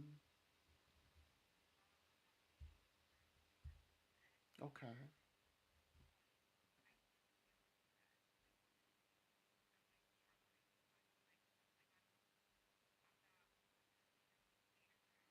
Right. Hmm. That makes sense.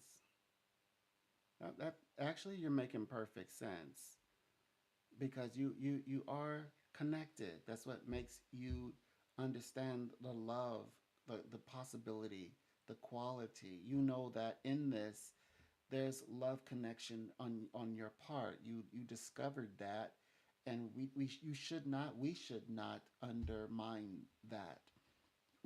I think it is a strength. It's a strength. But we can't. I can't. I mean, we could say that without vouching that he knows what to do with it. It's a beautiful gift that you're offering him, that you give to him, because you love him. But we don't, without saying, oh yes, he knows what to do with it. He may not know what to do with that, with the gift that you give, the gift of love. But it doesn't mean that you're off. No, you're actually on. You're on. You're connected. You know the love. You're doing it right. He's the one that's making it more than what it is, more complicated than what it needs to be. Mm, yeah, he is a bit of a. It sounds like when it comes from him again, that he's more like he likes the feeling of the chase. He likes to chase. He also likes to embellish a little bit, like all these ideas about the like what he and you are chasing actually exactly, and then coming up with a resolution, and then it ends with maybe the regretting side is the goodbye. It's like he may say talk about all the wonderful future ahead, and then it's like, okay, we just a minute ago, I'm confused. We were just talking about like the way our lives are going to be, like the way our lives have been, and then now it's you can't do this. That doesn't make any sense. That's where he's coming from. It's yeah. That's why he's, as you said, when I mean what he's coming from, and I think that he's wanting to maintain some type of friendship connection. But I think it's more than that. I think he wants to be like non-detached romantic partner, like no attachment, right? Yeah, you're suggesting.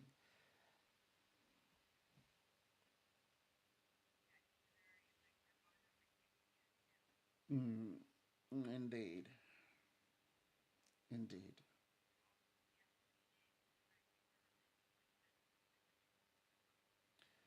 Mm, okay,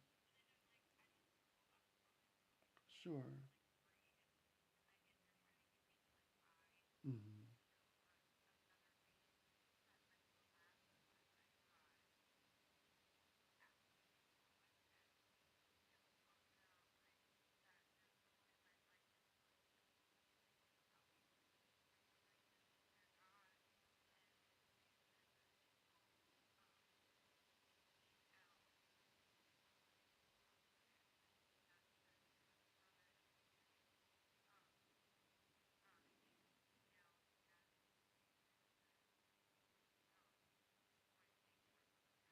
mm,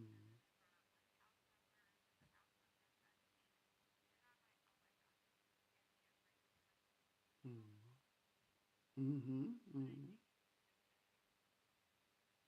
Indeed, indeed, indeed.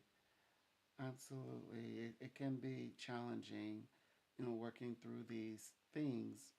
And, it can, like you described, it could be you moving towards something that you ultimately is not expressed yet exactly what it is. That's more of a the type of relationship that you're longing for that you need right now, not necessarily the one that is causing you the havoc. It's like the more closer you look into this situation, the brighter that the future becomes. Like you said, getting lost in these emotions for him because you have the right emotions, and then seeking for him. It's like your compass is guiding you literally to where the gold is. It's like the golden relationships is, but then it's like, okay, why is it not going in the direction I know where he actually is? Why is it not moving? Why is the needle not pointing to him? I feel like I know I got the right direction, but this is not him. And you're all right. It's your intuition is telling you.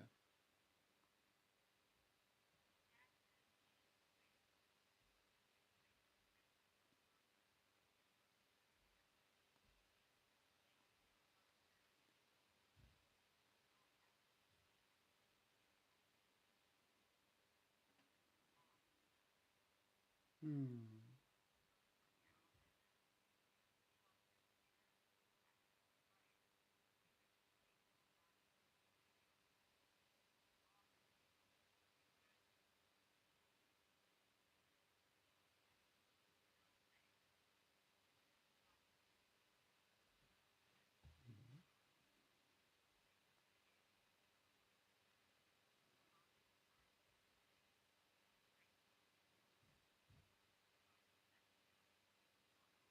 Hmm. Hmm. It's good to uncover these things. It's good that you braved doing what we call the shadow work.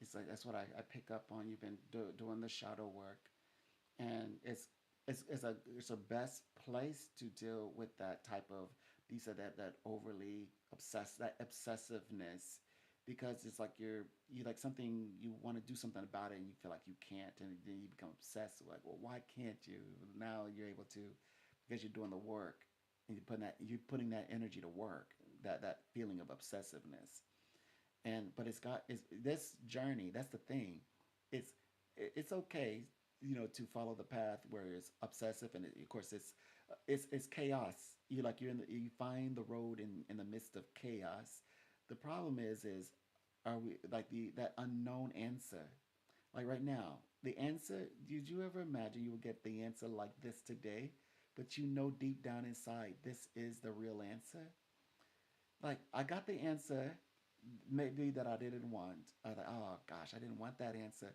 but somehow I know that that is the right answer. I've been feeling that. That's what this does. This is allowing you, even though you feel like, gosh, I don't like that feeling of obsessing. I shouldn't do that. But when you did something about it, this got you to this crazy answer that you've been feeling, and now you don't have to second guess it anymore. So it's not so much as chaotic anymore. It's more liberating than chaotic, out of control.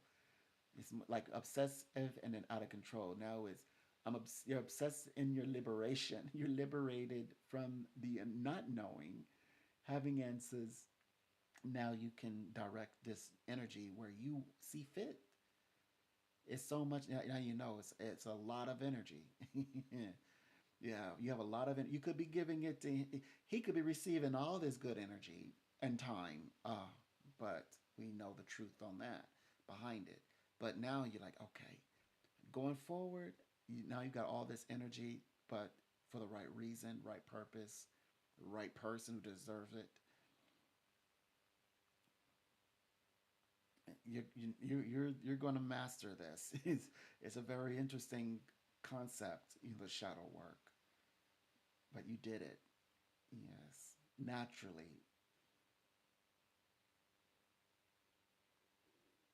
Yeah, that's where he's coming from. Now you know he is behaving this way, making him causing himself to be unavailable and emotionally unavailable because, like you just said earlier, he's not able to have his way. I'm calling him out on it. He's not able to have the cake and eat it too. That's why he's that's why he's that way or behaving this way. If it was okay, dude, I won't say anything. Come over. It's all good. He'd be right there. Oh, it's all good. Okay, do what I want. You're not gonna make a not, no fuss, nothing. But no, you were like pointing out things. Like I noticed this, and so that's and no longer can he, you know, say make promises about the future. They like no. You don't. If you really mean that, we could do that today. We could do that tomorrow.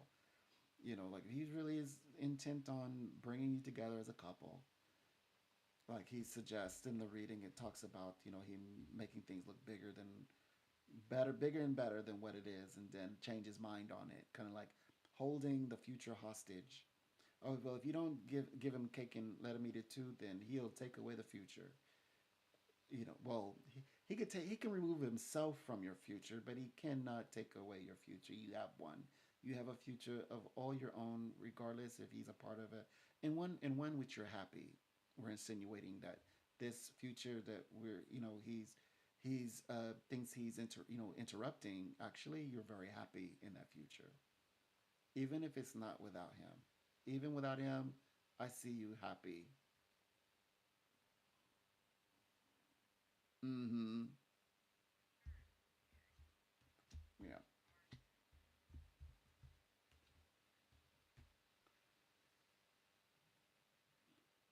Mm-hmm.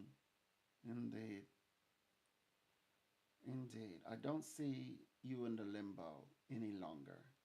You found a way to come out of it. The limbo, that definitely represents the chaotic space. I see you not lingering in this space and time for too long. I mean, not at all. Because you're not, it's not out of convenience, you know, it's not, oh, conveniently. You just, there's a lot of feelings. They said hidden feelings that have come to surface. A lot of hidden feelings, and it's allowing you to have more insight. Because like they say, not knowing, that's the bliss. Just not knowing, but because you know, it's giving you a power. Sometimes they're like, I didn't ask for this. I did not. Don't give it. Don't show me. Don't. But now you. But you've. It's not like you've embraced your power. You've embraced this power of of the knowing, and it's granting you all this types of information regarding him, and it's just the truth of it is just coming out. You know, in this, in your psychic space, now it can come out and reach you. And so as you make your assessment, you know, of how you want to say to completely put the lid on this, you know, it's of course, I have a feeling that this is more on your terms this time around. Even sometimes we're like, I don't, I, it's because you want, you hope the best in people. You hope the best in him. You want to see the best in him, of course. But even this is on your terms, though. Sometimes, like, gosh, I just wish it wasn't on my terms. I know I'm ahead. You're ahead of him. You know, you could say you got the last word, if you will. And a sort of, you know, you have the hammer. He's the, if he's the nail, you're the hammer. But then it's like, I wish I were not. I wish I that it was different. But it's good to see that you are empowered.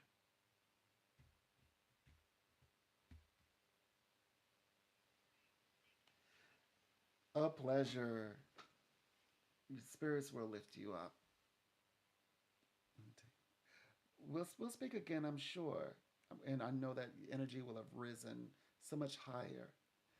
I know you're going in a good place, the direction you're choosing. Okay. All right. I'll keep you in prayer.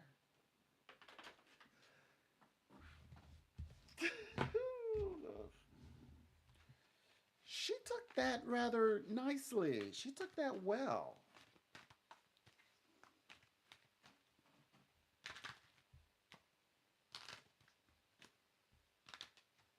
Good. I'm glad she took that pretty well.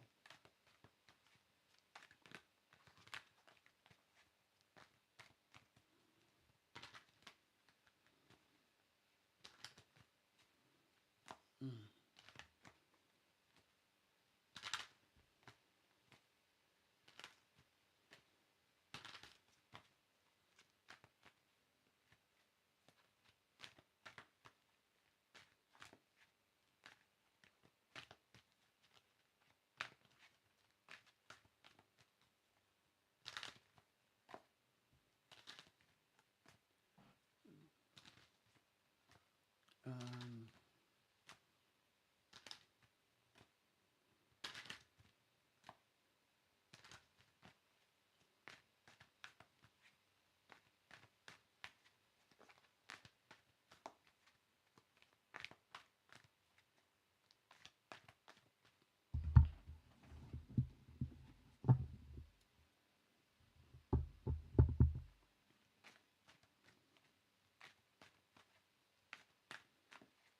So basically, you know, there's a great deal of, I would say, healing. There's a great deal of healing on my, of course, you know, I had to do some soul searching. First of all, I had to see if any of the things that were suggested about myself in my situation, if that were true. And so what I discovered was no, that wasn't true. I went on, in fact, when I left the industry 2019, and it was the 19th, um, and then the pandemic hit um, like 2 weeks. Within 2 weeks, the world changed. So like universe is like, so all right, we'll use them. We'll use that psychic for something. So I was used for something, and so I was exactly where I was supposed to be, where God needed me to be. But also during this time frame, it was a time that I would take a look at myself if I indeed had all these issues that, but I at the same time, it didn't make any sense to me because I was top tier, number one, top of the program. You don't get there. Algorithm won't push you up that to be number one, top space. I think they just didn't like how I did it because that wasn't supposed to happen. This was like a freak accident. It was like where literally I would log in and immediately I was taken up. Like they would start me off on like page on the the one or two four, and then all of a sudden I'd be at the first page and just clients and just blessing me, blessing. And and also they began to allow me to speak from my authoritative voice. So they were actually taking the time to actually listen to me, um, the clients, and that became an issue in itself. So this means that they waited all the way from well before the top of the year, around April, so way early in the year, all the way till this very specific timing to do this. Oh yes, because and also around the timing of going to the going to London for my birthday versus going to the party. So um, so that's where that kind of led me. But it worked out because it felt good, um, to know that people saw me and they were interested in me and they reached out and a few radio stations also found interest in me and they interviewed me as well. And I would tell my managers and my peers, I'd like let them hear snippets of me, myself on radio and things like that. Um, and so I said, um, uh, well, first of all, I had like sort of what do you call it? Accepted. I was like, okay, I guess I'm not gonna do readings. I said, what I'll do is, from time to time, I'll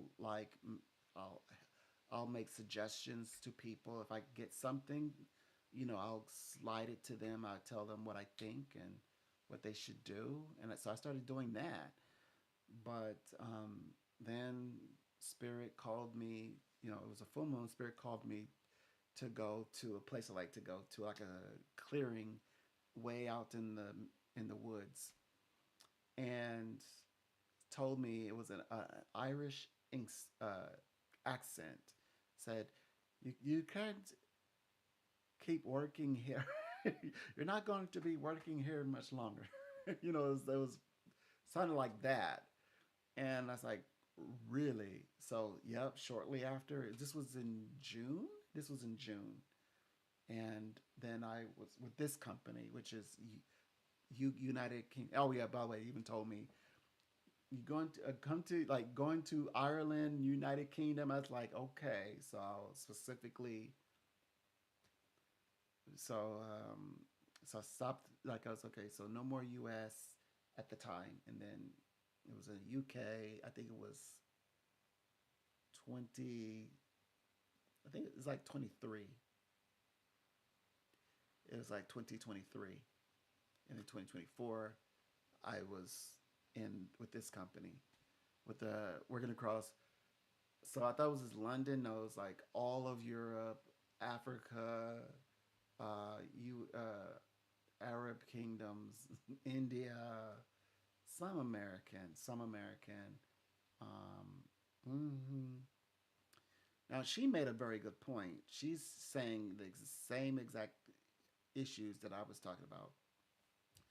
She said, "Well, there's a lot of people on the online bit," and she said that she's had many readings. Of course, she's confused because they're all saying these things, and then here I am, like telling the truth. See, that's what's so beautiful. So whenever I like when I write for myself, I could tell people this is what we're gonna talk about, you know.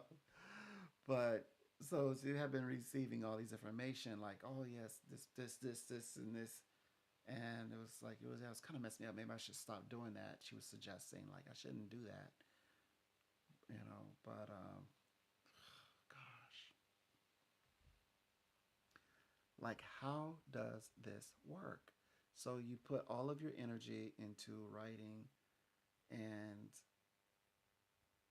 the thing is that whether if they're psychic or not, it's the predictions are not, even the circumstances are not it's like it's kind of telling people what they like. We know you want this, and you're gonna get this, and we're gonna then they present it to you. She said was presented to her in many readings, and she got a little bit discouraged, but I was able to assist and help her through it. But it kind of turned her off to like the psych, like she's receiving a lot of like online readings with people. She's receiving email from people. She says she's, what they've told her isn't what she's coming to discover. But I had no problem giving her that information to confirm for her these things. And what I liked about her, what I find that happens a lot, that tends to happen, and especially in the U.S., they'll blame me, and I'm like, I'm no one to blame. It's like, or they'll like have me take on the responsibility of the before psychics. I'm like, or they try to take me to take on the burden, like the burnt ends of the crust, and give the psychics, like, oh yeah, they're. I'm like, no, that person said it. Go tell them. Go no, be assertive. Go let them know. Hey, you told me this and it didn't add up. I'm not gonna switch energy, switch souls, or switch gifts because you favor them than myself. No, I'm like, okay. So when it comes to um, right message, wrong messenger, well, the Bible says that there were people making sacrifices and choosing astrologers and prophets and what have you, and that they were wrong. And God said that He would choose His prophets Himself without the help of Israel or anyone else. He was said He'll just straight up choose whom He wants, and this person will be accurate. So, and that's going to be my messenger, whether you like it or not, because it's my choice. That's what my choice means. So, I'm going to deliver. I mean, If it's right message, wrong messenger, but the messenger, the best favorite messenger, false messages. I Then I'd rather be the messenger that's unheard of, because my messages is is very typical to come out on top. I can like proudly post my messages on my Twitter, for example.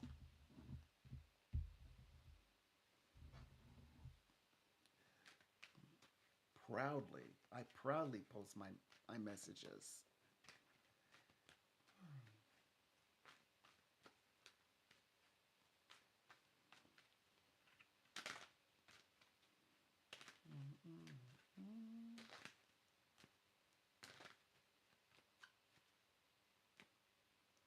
Whoops.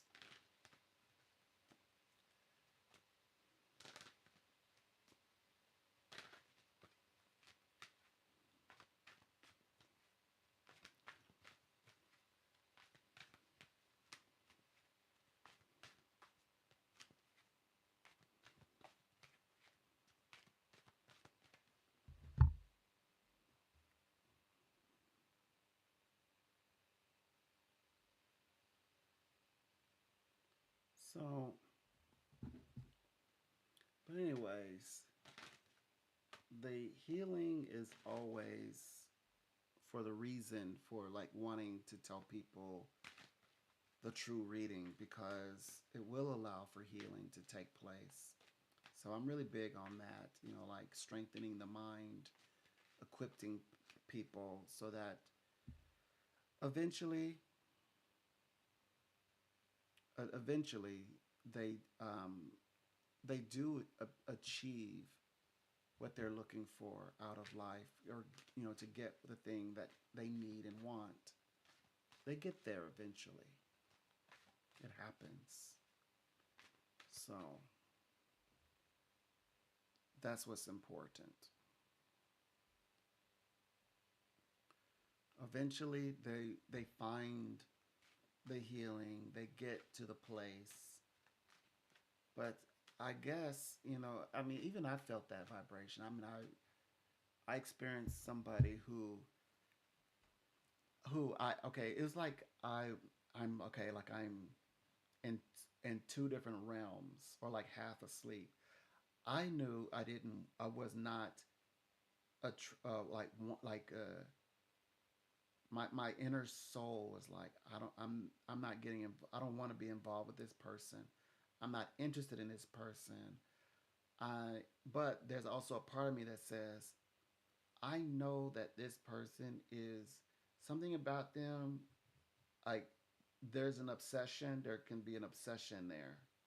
And it's like, but like I never like started like texting this person first. I never text first. I never engaged this person first. I never like pursued this person. I never did any of that. But when this person would interact with me, I could see it, and I could also felt that they thought that they would question and ask like, okay, why are you not doing this? Or like, why, or they would question if I had those kind types of feelings that I was willing to act upon, and there would be a no. And then it was more. Then at one time, this person actually invited me to visit, and I said, if you're serious, sure. So what I did was, I took charge and I planned and I laid out an entire itinerary of things we would do. We would go and we would get suits and everything. It was going to be awesome. We're going to get dressed up and go to a red carpet event, for example. That's what exactly what we did. Then we'd party and and then of course every time I go out, I pull people to me. So I said it'll be no problem. Any, Whatever you like, I'm out there. Okay. When I let go, I I'm the person where everybody's following the law. I show up. Now you got people running red light. I don't say it. I don't have nothing to do with it. I'm like, you should be running red light. Or, or people will stop will stop 2 cars back at before reaching a stop sign just to let me pass, just to let me walk past. They do that a lot. It gets on my nerves because I know in my brain they're supposed to pull up to the stop sign, and then if I trust them, then I can walk. But if I don't, I can flag them, go forward. I kind of walk behind their car. If they over, if they go over the line, I don't walk out in the. I go behind them. I was like, yeah, you're not a very good driver. So so if they're on the line a little bit, I go behind that car. And there's like even if there's other cars, I'll go behind that car. And sometimes they're smart and they'll just like take off and I can just kind of maneuver back into the walk lane. But oftentimes, yeah, but if they're like but then, people are like sarcastic, so they'll like do 2 cars back and then I like scurry across. But they like do perfectly, like pull up to the line, you know, and if there's a lot of cars around, I will then cross.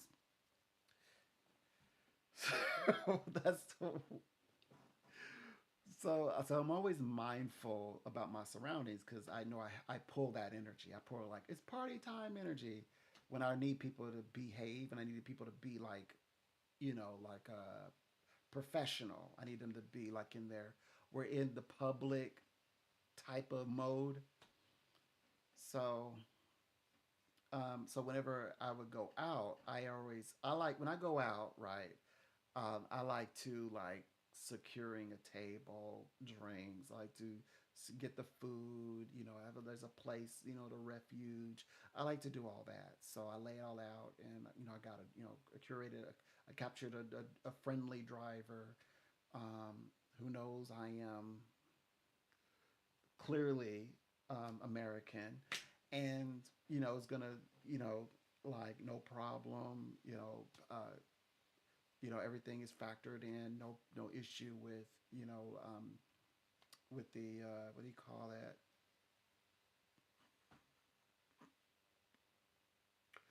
I'm sorry. I'm not my classy self these days. So tip. I know it's called. They have a fancy word for it, but I'm gonna call it a tip.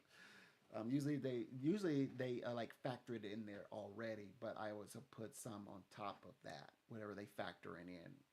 So, um, cause I would say, yeah, would you go ahead and include that? Cause I always tell them that. I said, especially if you're out if you're out west, you want to say, could you please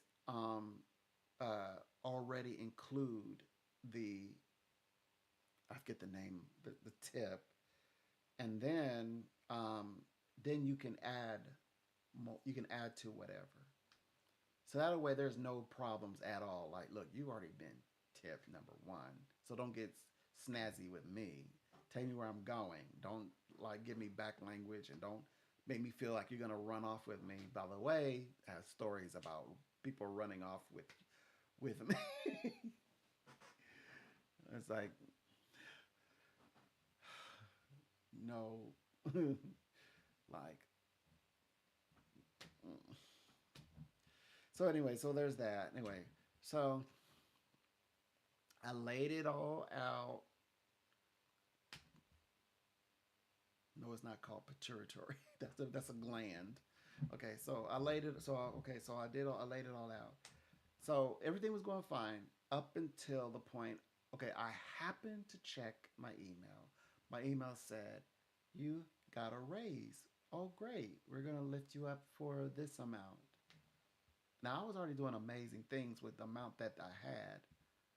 Um, Come to find out, the number is insulting because anything that is a five for people like me, if it's a five of anything, 5, 50, 15 fives, that's an insult.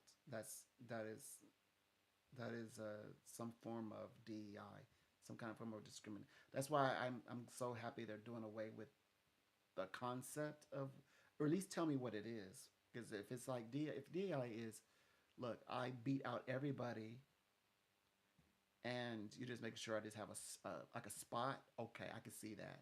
But if you're like, but if it's like, oh, you're DI, that means what, like less education or less experience. Okay, so we're gonna bring you in. You can eat at this table, and you can only grow this far.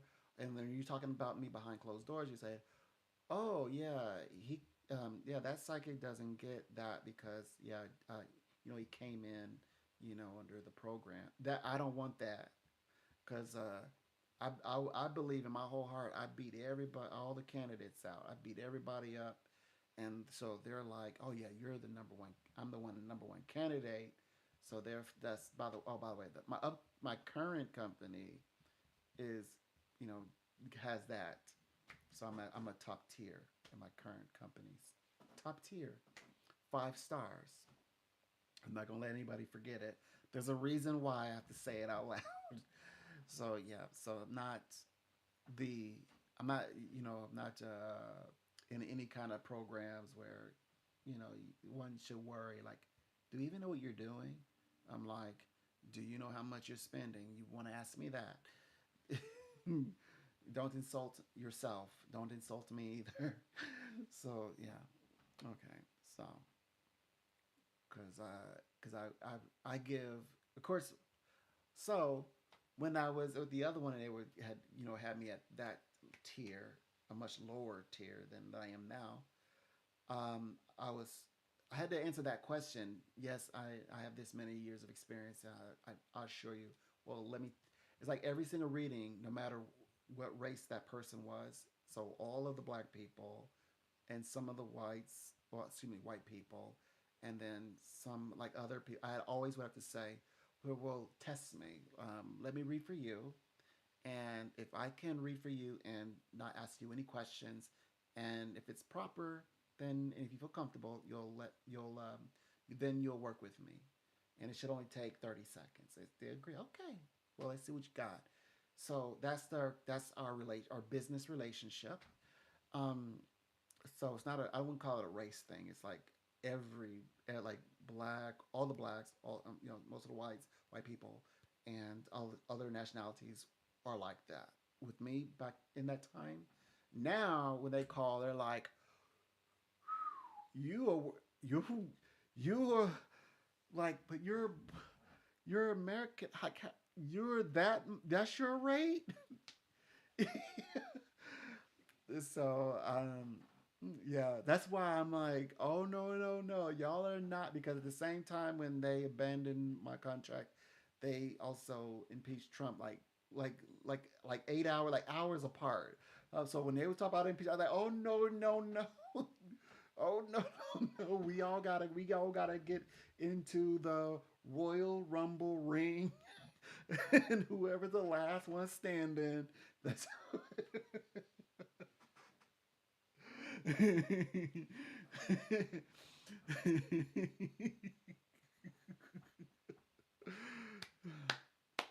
so yeah, that's anyway, so fast forward. So coming out of that space, okay, so while I was in the other work that I had taken up, I learned how to really um, like go deep within, and basically I just ended up becoming more of myself. So if there was anything that I needed to correct, or make me this you know better person in the future, no, I became even more of myself. So if they didn't like me then, now this one is vocal about who I was, and even now I'm 1,000% certain that my gifts are like on point. And so now I'm at the place where like I was, so if I were thick skin, I'm not numb, but I'm definitely, I don't I don't hear it. I don't hear anything. Like if somebody says that I don't didn't hear it, I missed me. Yes, I am operating at a I'm on a so much of a higher frequency. I'm like if a person doesn't want to work with me, just they simply just doesn't work with me, and that's okay. I'm not, um, you know, that's not. I'll be polite. It's not throwing me off or anything like that. It never have. But then I started realizing that people want me to feel like it's throwing me off, and that was my issue. I started calling. I did start calling that out. It's like if you don't want to work with me simply because you don't want to work with me, that's fine.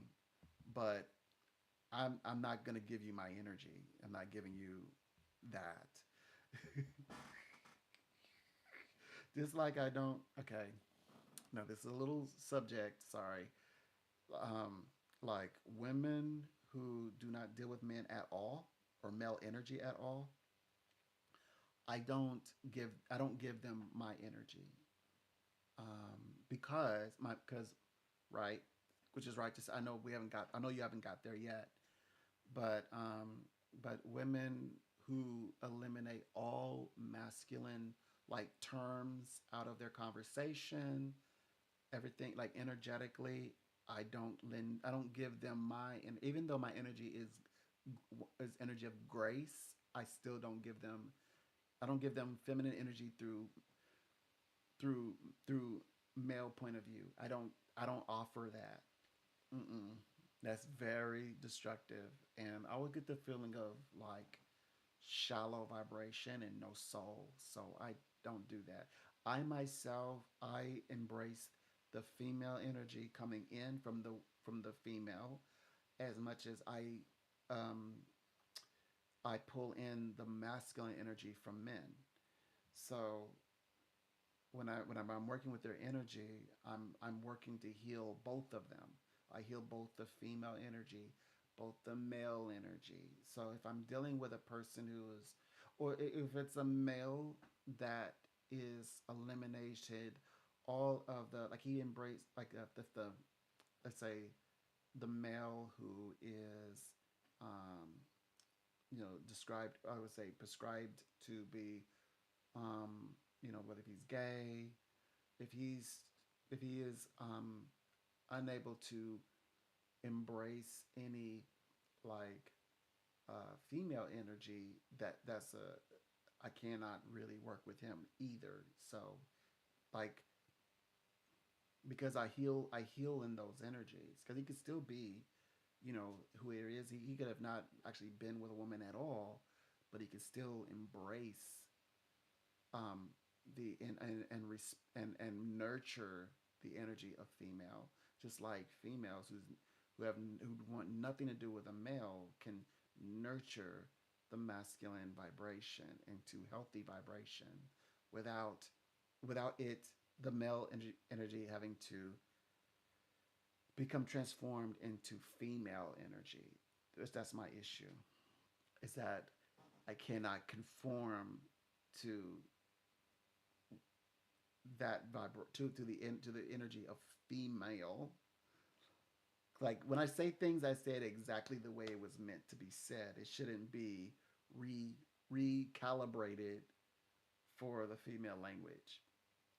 It shouldn't be. It shouldn't be because that diminishes that I have a mind and thought of my own. I have my own thoughts and feelings. I have my own reality. That I am a part of this collective consciousness, and the truth is, I'm very much a part of this existence, her existence, his existence. So,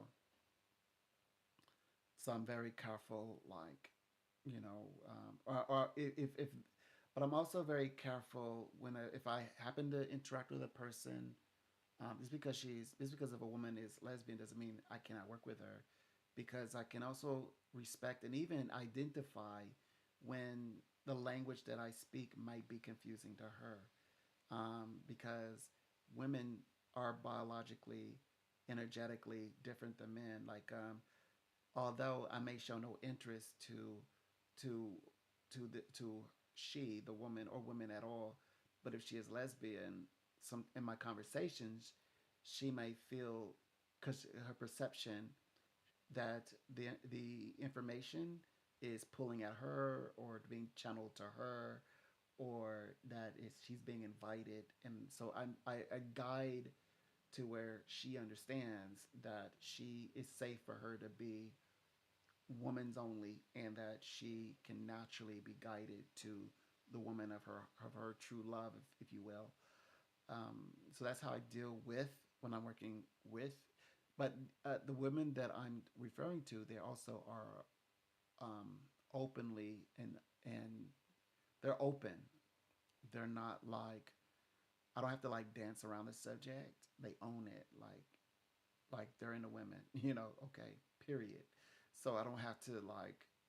So just sometimes like the wording, and I say ah, you know, I'll sometimes I joke. I'll say, well, this is this is female language coming through my baritone voice. So no matter how high that I can go up in intervals, it's still in their perception that there's a yin and a yang vibration that still should can be it's safe to say that can be respected. It can be respected. I have all the grace, but she in her feminine, regardless that she is woman only, women only, she only into women, and she doesn't want the energy. But sometimes there are women that fall too so far over where it's imbalanced, and they want to sit comfortably in that underneath the umbrella of a male vibration and dictate how that energy is translated to them. So it's like basically taking care of, maybe someone else's child who is like wailing, like yeah, like screaming and yelling, and you're like, what's wrong? You're trying to figure them out, and nothing you can do that brings peace to them. I'm glad when I'm in my taking care of the terrible two babies. I'm glad they never were like that. they always they always like huddled up. We all huddled up, and it's not the boy be right here, the girl be right here, and we just be like reading a book, and then get them off the bed. So I'm so happy that that didn't play out, or the baby, you know, um, you know, play. He'd be running around playing around, but he wouldn't be doing all the. So I'm glad that. But so this is the analogy that is like trying to take care of a child that is you cannot appease, and the unappeasable, you know terrible to the toddler. So yeah, that is and no matter what you say, it's never meant to make sense. It's only meant to dominate your energy, to tell you how, especially if you're not okay. As much as she is not into men, the man may not be into women, and so why is that man sacri- he it, because of the dynamics of the world, okay, there's patriarch, there's matriarch, there's misogyny, there's misandry. So why is that man sacrificing his divine male masculine to the destructive force, was divine feminine used in a destructive way, becoming a destructive force? And some men aren't even aware that this is carrying on with a particular interaction with a woman. And that should, but we're not ready to look at every little thing, in terms of like infrastructures, and women and their role in it. But there's very healthy women, and there's also some unhealthy situations with women that men get involved in. And so, and of course, they do enter into the psychic space. That's how I know, and that's my role. And why you get to say, why do I got to stick in it? Because they're contacting me in my realm, in my reality. So that's how I know they exist. So yeah, so we've learned to deal with that. Um, so yeah, if it's like that, definitely. Which that energy, a lot of these people want to go back to post 2018, before the pandemic. That pandemic happened for with God used it for his higher purpose, their higher purpose, him and Aloha, which is the mother. She's the mother, and the wife of Yahweh. His Aloha, not the other one. It's Aloha. Aloha Elohim. And so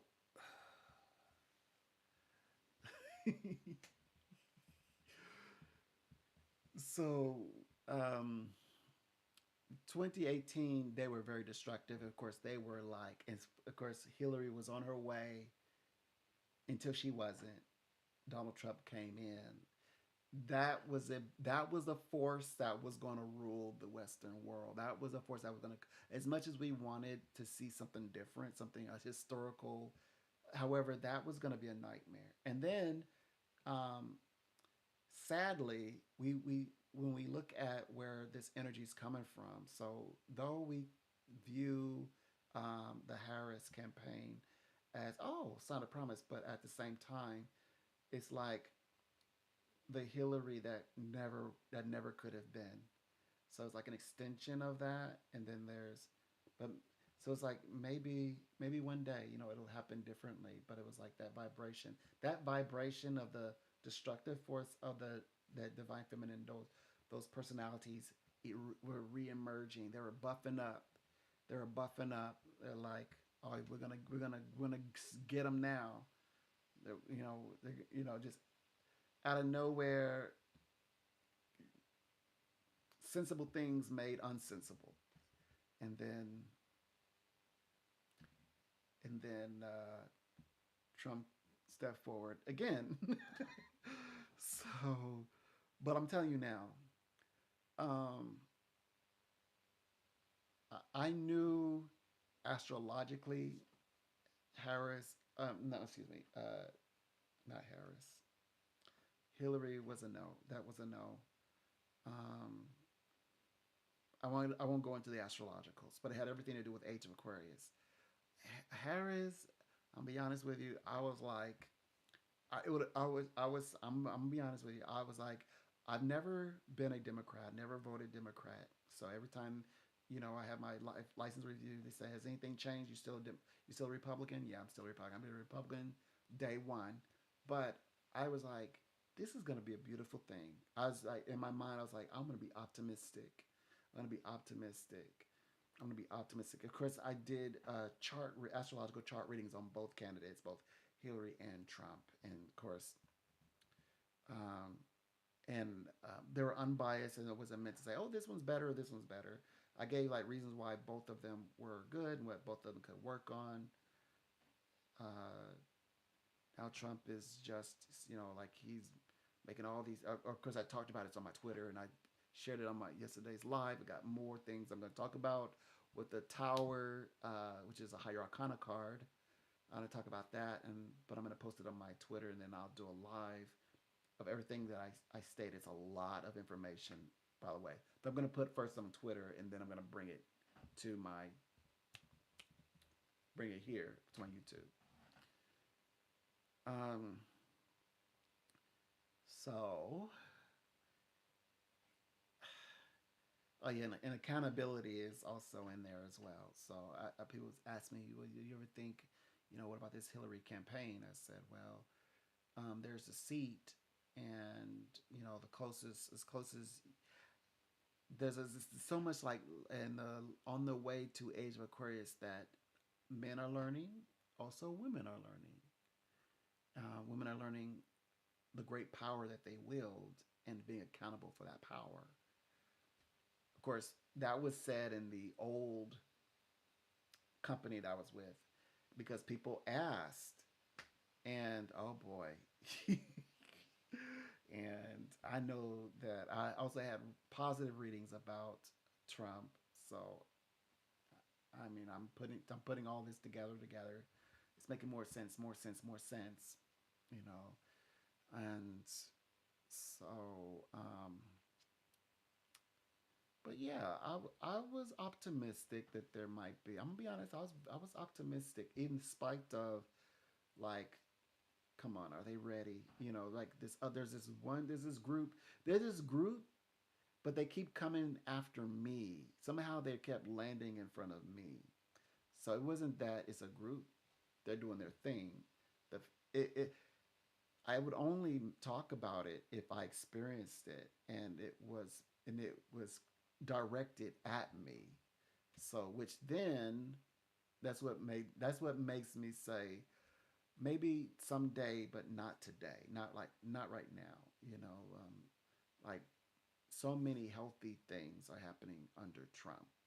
Yes, educational purposes to channel my psychic ability under a Harris administration, that for experience educational purposes, that for me, that I think that would have been personally a personal sort of thing where I would have been uh, like just excited about, right?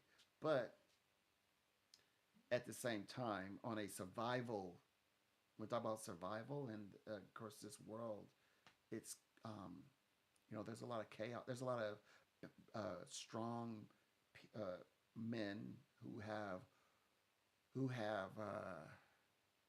a lot of discretion. They can, in other words, they can do whatever they want. And not only that, there's not either America will side with them, or it's not much that America is going to do about it. In other words, like this has not this is not the right timing. This is a timing that you kind of wish you'd be wishing you had a tyrant, somebody who was like like somebody who's a little mean. And right now, Trump is perfect for that. I feel safe under the Trump under this current situation where you've got real evil people, really real evil, real like Luciferian thinking people, and they can do what they want, and they arrive to the conclusion that, to be honest, there's not much that anyone can do about it, or would we even want to, if to be honest. So yeah, so that's I feel definitely safer under administration like this one for now. Now who knows? Maybe some years will pass. Maybe 4 years. Who knows? Who knows? And maybe the it'll be different.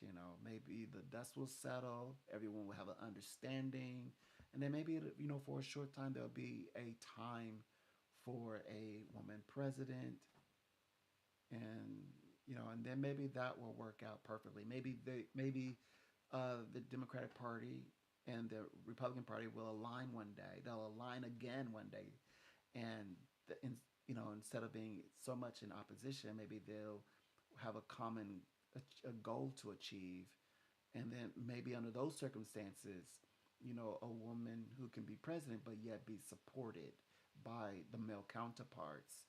So when it's time to go to battle, it's a battle with testicular fortitude. So so I'm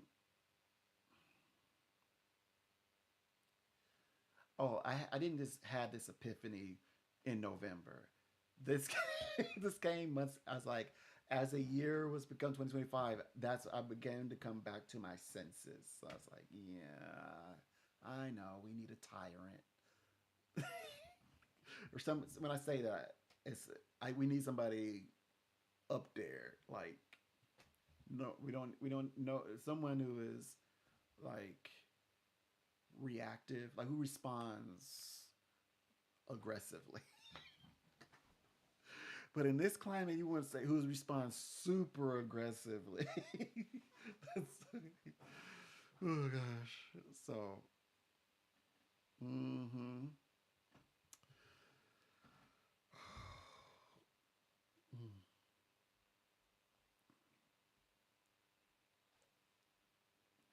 Yeah, there's plenty of time for us to evolve. We're evolving. We're getting better. Both like men are learning how to speak out loud, openly. So that's a good thing. Like they're to share. Men are able to share their feelings, express what happened to them. Obviously, not caring about the judgment that comes with it. Like, hey, this happened to me. I'm not gonna let anyone devalue what I have to say because based on what I feel too. Because before it was, I was talking about this in another live. I said actually it's opposite in the past. You know where the karma, Aquarius karma is that men are supposed to keep these things to themselves, to their detriment. Take it to your grave. You don't say this out, especially not in public. You don't share this. You definitely don't share this with other women. You don't share this with a group full of guys, your brothers. You know, you keep it to yourself and you hold it in.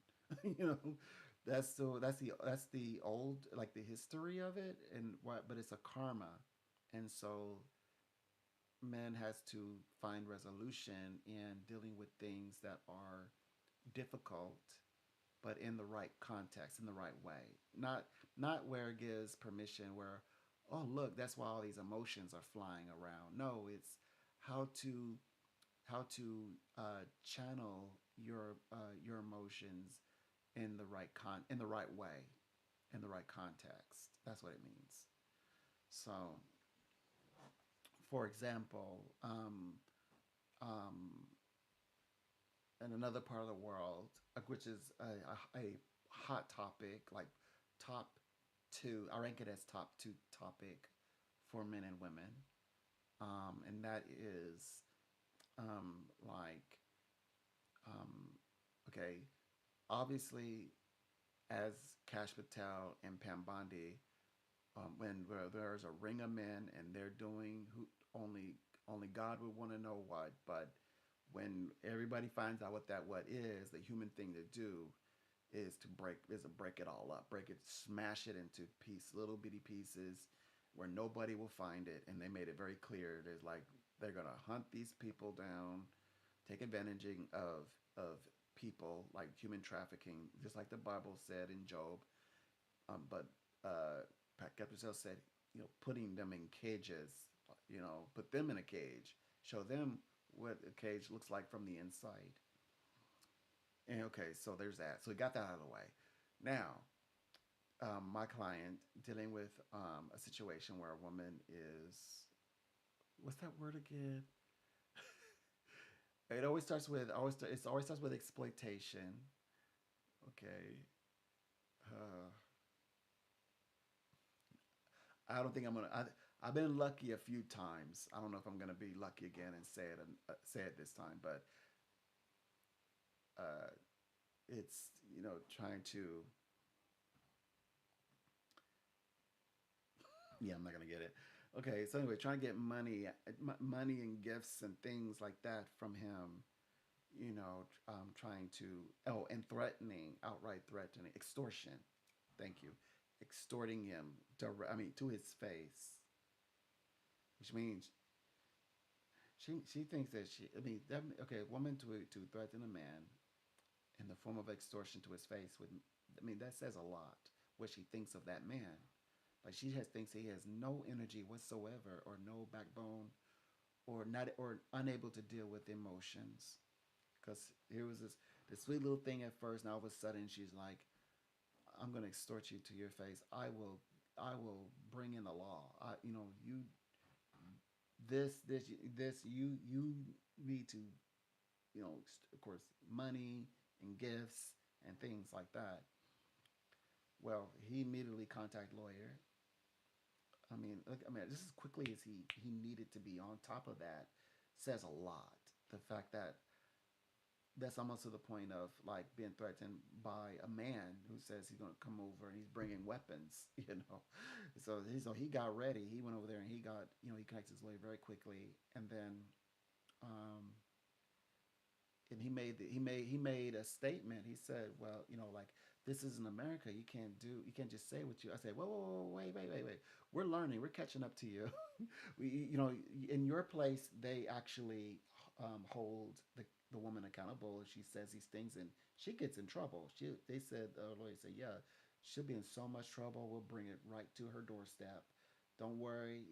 He can travel the world. He could travel and all that because he had to hand over his passports and all that as he was filing. But he says, no, you'll be able to travel and do all the things you want. Here in America, we're not so far along. We're just now getting to a place where man was speaking up and saying, wait. I, you want to bring this out in the open? You want to bring this public? You want to make this a public thing? Fine. I was going to be a gentleman and be discreet.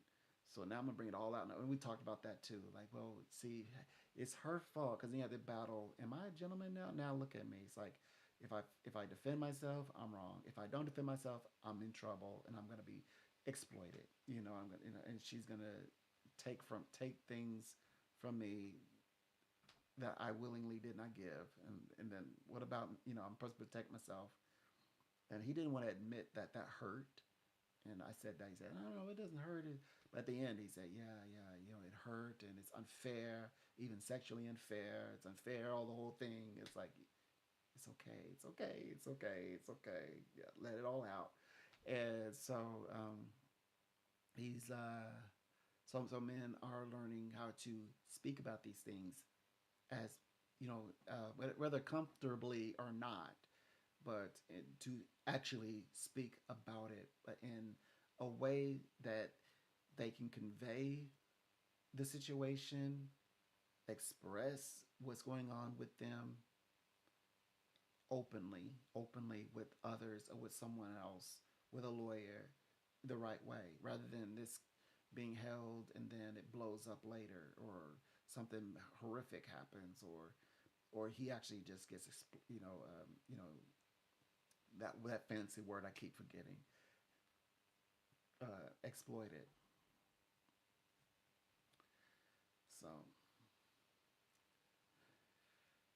So I was letting him know that actually no, we're he's the blueprint. Because we're over here. I know that the men are over here saying, well, they don't play that over there. I know in those Arab countries. I was like letting them know, it's like we're paying attention, so we're listening and we're seeing how you do it. Because the American men or the Western mindsets are also beginning to speak up a little bit about this. Um, like, yes, we'll go to bat and protect the women and break up these rings that are exploiting the women and the children. Cash Patel, Pam Bondi, men and women right there, they on it. And a lot of other men and women are on it. They bust skulls, they break skulls, they do it. They put these people in cages, blah blah blah blah. Okay, but in his situation, we were letting him know, like, oh yeah, man, you know, it's spinning off as making you the victim, and but no one should be no one is a victim. No one should be the victim, and it's the story that's supposed to have a happy ending should not end where where you're now the victim, man. So he's like, no, you shouldn't be. And now he's one of my favorite male clients because he treats he is proud the way that he treats the women that he's intimately involved with. He goes, like, he stated, like, you won't find men like him. Like, he's a one of a kind. He's one of a chance, like, lifetime. Because he says men aren't don't do that. Men will not roll out, like the dinners, to trips and gifts and do for you and money. They won't. They won't, even after all the things, that's intimate encounter. Will, like, expect that and not want to give you not even a nice dinner. So, like, he made that clear. So he's proud in the way he treats women, which I'm saying, there's a testament where he just is not him. And so he just, the words he said to this was, he said, psychic, this is not my karma. This is not my karma. Exactly. What's interesting is I've said those words before. This is not my karma. This is the exact words, like my energy, my dharma. He found my dharma. I extended my dharma to him, and he said exactly, like, this is. I've said, this is not my karma. This is not who I am. He said, this is not my karma, meaning this is not my experience. This is not what I do. Yeah, I understood immediately. I said, this is not you. He received my impartation, my dharma, without even I needing to extend it. It just happened. He picked up on the vibration. That's why you have to have a A healthy psychic, you got to have a healthy mind because people reaching inside and the energy coming out, but the healthy people able to have the healthy parts of you as a psychic in a psychic reading.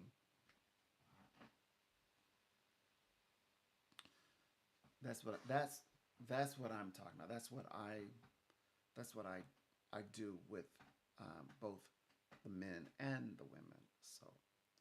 So I read for both the men and the women, and not just one or the other, and help the men and the women to find love because yeah, even men get hung up on with the woman that he's eyeing or thinking about. Is that going to be the woman ultimately who I guess finds interest in him? And so sometimes it's even difficult for it's I think it's as just as difficult for a man to walk away from a potential love, just as challenging it is for women. It's just that in my experience I have more conversations with women. So that means my counterpart, who are women, are having the same conversation, but with men. Be- I can deduce that easily because the men who take the time on these subjects to interact with me have these feelings. So I've also heard men talk much of the same way as I mentioned earlier, as an incoming like a because the woman becomes pregnant, he's going to be a new father. As I've heard men talk about their pregnancy, their having a baby, as a woman has, you know, heterosexual, only interested in it, but talk just as much about it as women.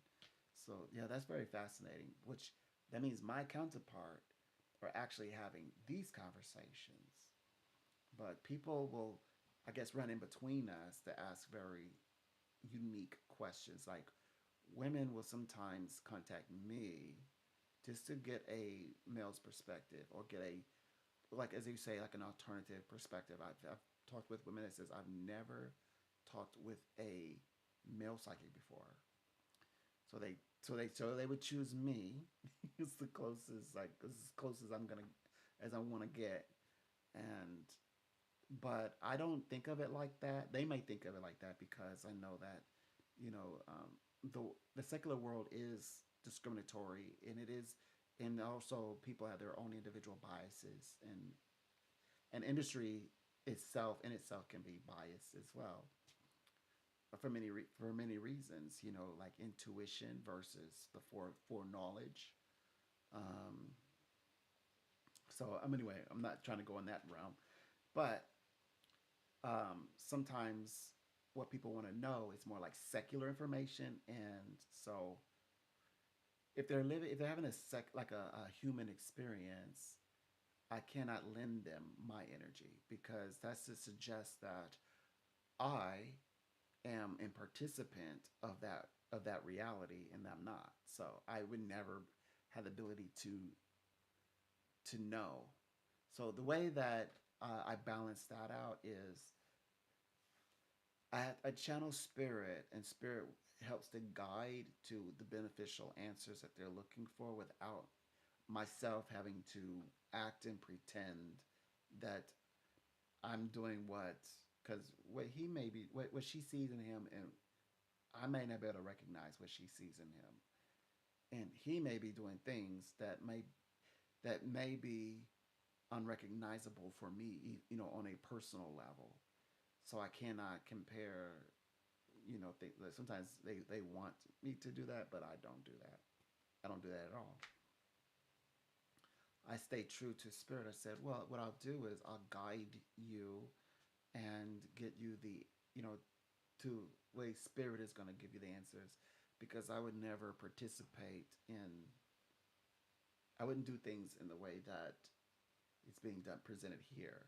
So I wouldn't have like an example from my world, because being that I don't participate in that in the way that that person is versus the way that he chooses to participate. We're two different people. So, but I never have walked that road, and I probably most likely never will want to. I never would want to. So I don't want to like it was like but even actors don't want to play roles that they don't feel connected to. So like I don't have any connection to that, and I wouldn't even feel comfortable presenting myself in because sometimes it could be the worst parts of that person. So I don't want to like and I don't want to be in that person's shoes, but I also want to respect the person whom if she loves him or if he loves her, I want to be respectful of that. So I just say, look, rather than trying to pull me into it to identify and connect with something that's right now, this person she's unobtainable. So you don't need to seek that from me. If the spirits are right, you'll experience and be guided, and you'll have that connection with that person in real time, but in your space, in your reality, in your universe, in yours and their reality, his or her reality. So that's the way I deal with that. It's all about keeping the healthy mind, and you do have to, operate within a space that is one of health, because yeah, you can move into a space that's more so about like it's okay. So there's a space where it does not allow for healing or maybe growth, and so you have to open this space that's allowing for that healing to to to move into your space, the opportunity. Um, Sometimes opportunity does mean what a person is not looking or expecting for you to say. So it could be something a bit of like what they call it, like self sabotage vibrations. Oh, this is going to sabotage. This is the self sabotage. That away, they stay in this spinning circle. Even if as you migrate across the timeline, over a few months, 4 months into the new year, but it's still spinning in this cycle with this particular individual. And so I can feel when people say, well, pick up the these parts and put yourself there. That's dark stuff. That's I'm not interested in that. So what I do is I I would say in this person, what is it that you're seeking? And they start to talk about it, and then we start setting up the vision, creating the. And of course, you start to do that. You start to create the affirmations. So I help to create the affirmations, and then it starts to be channeled out, and then that person starts to be or will gravitate to wherever it's meant for she to go, he to go, and it will guide them to the right person. Sometimes they won't like a person until they've actually seen them. When they witness a person and then they say, "I want that person." Sometimes it takes that, as opposed to someone saying, "Oh, there you could do so much better. You should find a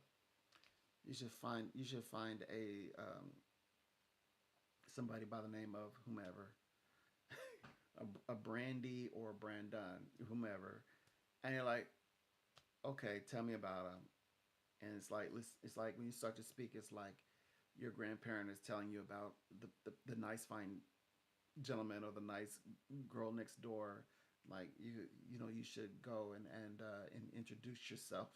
So it's, so that approach does not work. So you have to you know it's all about the journey, not the end of the journey. Even though when they start asking about the person, that means they need something to judge. That's what they're looking for. I said, no, no, no, no, no. You need to first of all focus on Right now, you're dealing with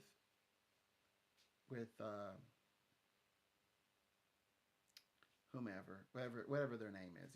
Remember this person, just dealing with them, whether if it's an ex or soon to be ex or just somebody who's just you just there's a relation to the fact that that person's a man, you're a woman, and you're engaging each other, you're interacting.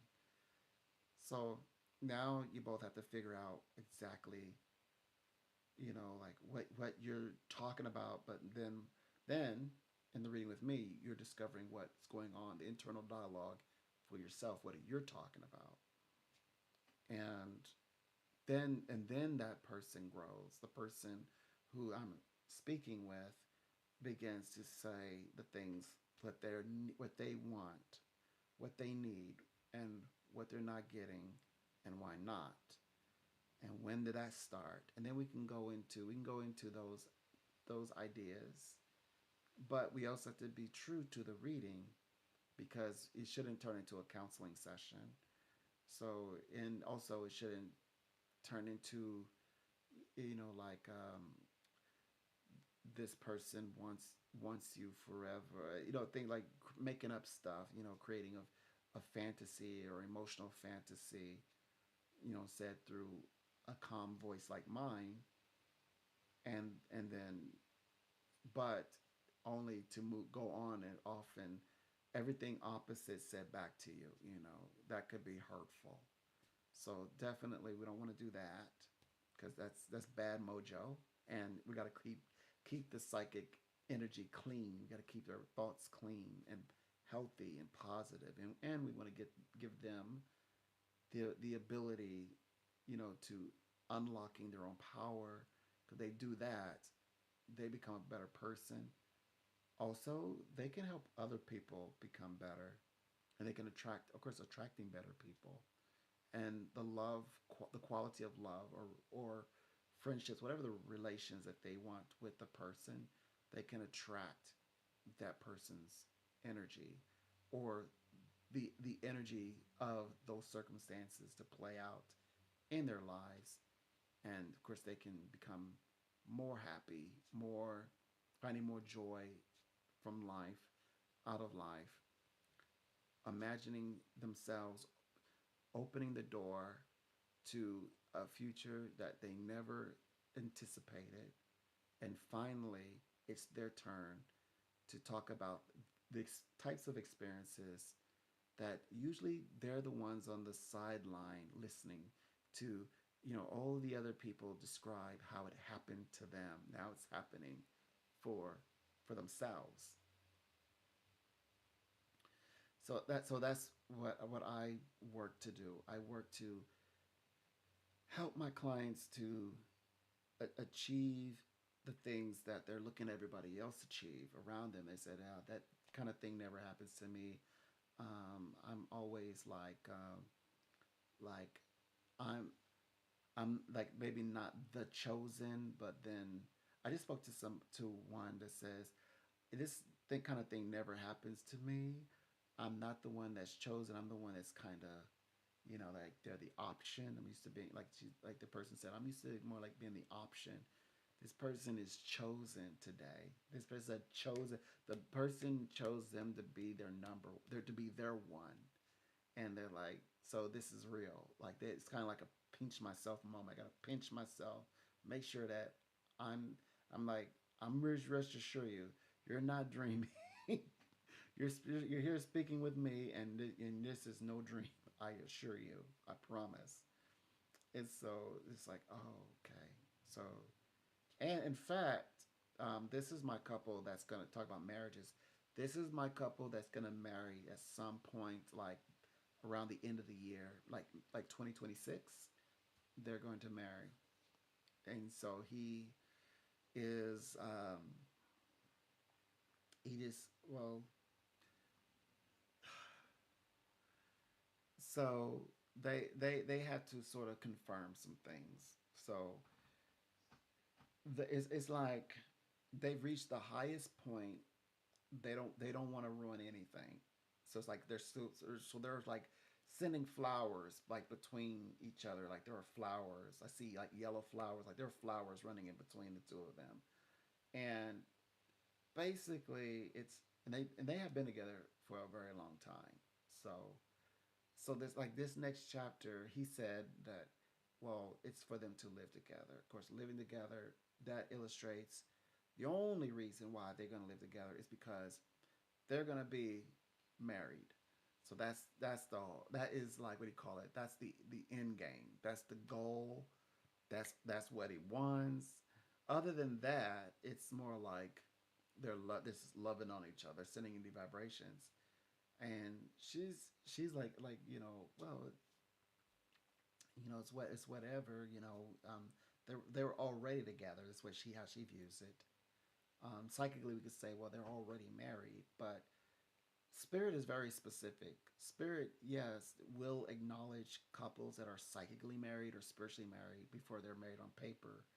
But in this case, although they have all of the parts that make them a union, make them in a safe place couple, they've completed the entire cycle. But it's very specific that they also these do marry on paper, and that is a big deal. That's a big deal for him.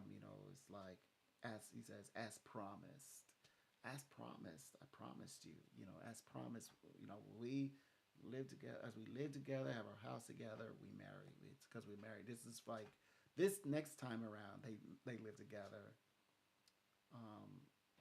Because he had okay, so they were together. Um, they moved out. I guess out of the home. Then his was about catching up, getting into a great space, working together to bring about this great big like a reunion, and then coming together specifically marriage. So that was a very interesting conversation that because these are things that a lot of it that he's talking about. This is what he needs and what he wants in order to get back being under the same roof. Of course, that has been playing out, like the words, what he's actually talking with her about. Um, so yeah, so this year definitely we'll be celebrating marriage. Definitely.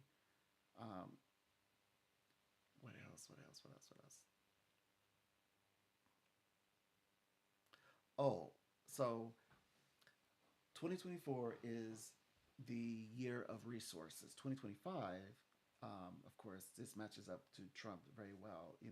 Now what to do with the resources? We've got all the resources now. What do you want to do with them?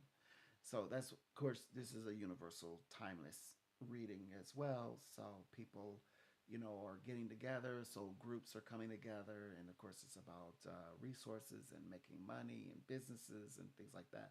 So basically, there are people who are doing business all over the world. So you might be doing. I'm doing business in beyond America. I bet that other people are also as well. Which is good that you're doing that because um, soul tribes are also coming in the form of business. Venus channeled through Libra is a business sign. So it's she's over relationships, but relationships of all kind. People just sometimes think of Venus as a love planet, but Venus is also about the beauty of wealth, the beauty of wealth. What wealth grants you? Wealth grants you a beautiful life. It solves problems of the world, makes people friendly, makes people nice, and and oh, by the way, all this year Venus is definitely dominant. She's going to have like a major impactful influence all this year. Hence, why people are connected with their feelings. There's a lot going on with feelings this year. Now that the armor has come off, and so people in having the ability to feel one another on a humanity level, on a heart level. When imagine if you get in a circle full of people from just all types of people, physically type different types, age, background, education, skills, but they cause you to feel, they make you feel like you have arrived at home.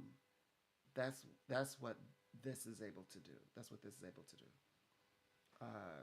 Bring about business, and where everybody has their idea to share. Oh, another, I guess, way of looking at this, energetically. So I was helping people because, okay, so the fear of not being with the right, I guess in the right space with the right people, or something might come up and block it, like, so all of that is removed. So that gets removed, and there's a whole story about that, how, okay, people and things, are just no longer an obstacle. So there's a very, I just want to get to the where there's a clear road. So basically there's a clear road, and on the other side of the, well, across the way, the direction we're moving towards, there are people, a tribe, people who we're going to work with, walking towards us.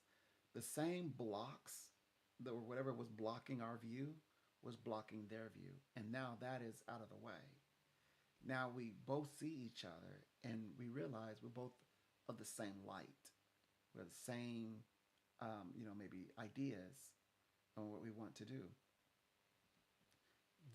They gravitate and they unite, and there you go. There's the soul family, and of course they go on to do amazing things. They're going to go do big things. Again, this is not bound by ethnicities. It's not bound by race. It's not bound by gender, age, location. Your soul tribe and group is your soul tribe and group. So it's not limited just to one type of group. And what I discovered was is that this group is a long term, um, yeah, long it's under a long term agreement. So it's like doing like something wonderful, something exciting, and it's tangible, and it has like high value. It's going to bring so much into your life, that you can actually see. But it's long term. It's a long. The effects are long term, but also the events is long term. So the business, the contract is long term. You'll be working with this group for a very long time, and the people could begin to see that. Their concern is, anytime that universe gives them something too good to be true, normally that it is, and then bad things follow, like things out of nowhere, like just start coming out of nowhere, like trying to, ruin it for them, you know, take their time or take them out of the game. So we were reassuring them that this is different for 2025. This is not the case. No one is going to be able to nab you this time. They could have, like before. I hate to bring it up, 2018. They could, they could have then, but they cannot. That's the difference between now and then. Now and when back then. Uh, Also, the final point. Okay, I got 9 more minutes. So the final point is this: people ask. So there's a group of people that say, "So you want to give me the road map back? Draw it. I want the map to go back." I say, you cannot go back, um, because you cannot go back in time. You just don't have that ability. And even, but I always make sure I would let them know, because just because they're being cute, I'll say, and even if I did know the way back and I did have a map, I would not draw it out for you, and I would not give that map to you, because that is not good for you. It's not good for me. It's not good for anybody. No, going forward. That's what's right for you. But anyway, you can't go back because you can't go back in time. You want to go back to what's familiar and what was through your heyday. And but you know what you consider to be your most exciting moment in your heyday. You were raising Hades for another. That's what drew the attention.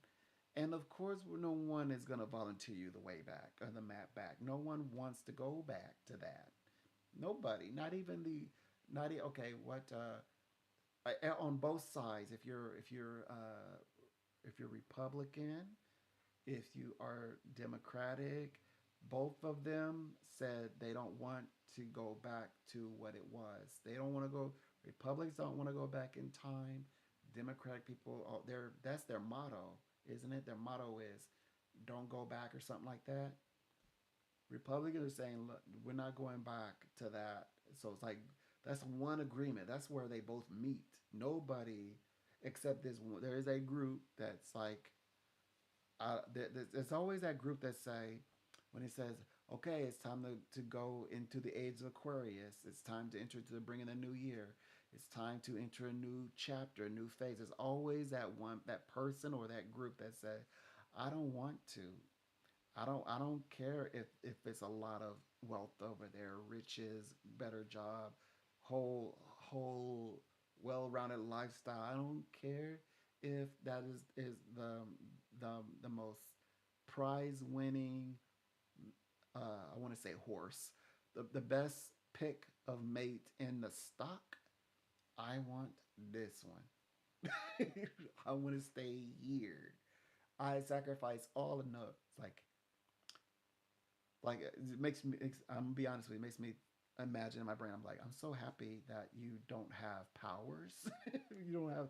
You do not have such powers. I'm so happy because we're going into this new age as we are in it. A little over. We're getting there. Getting there.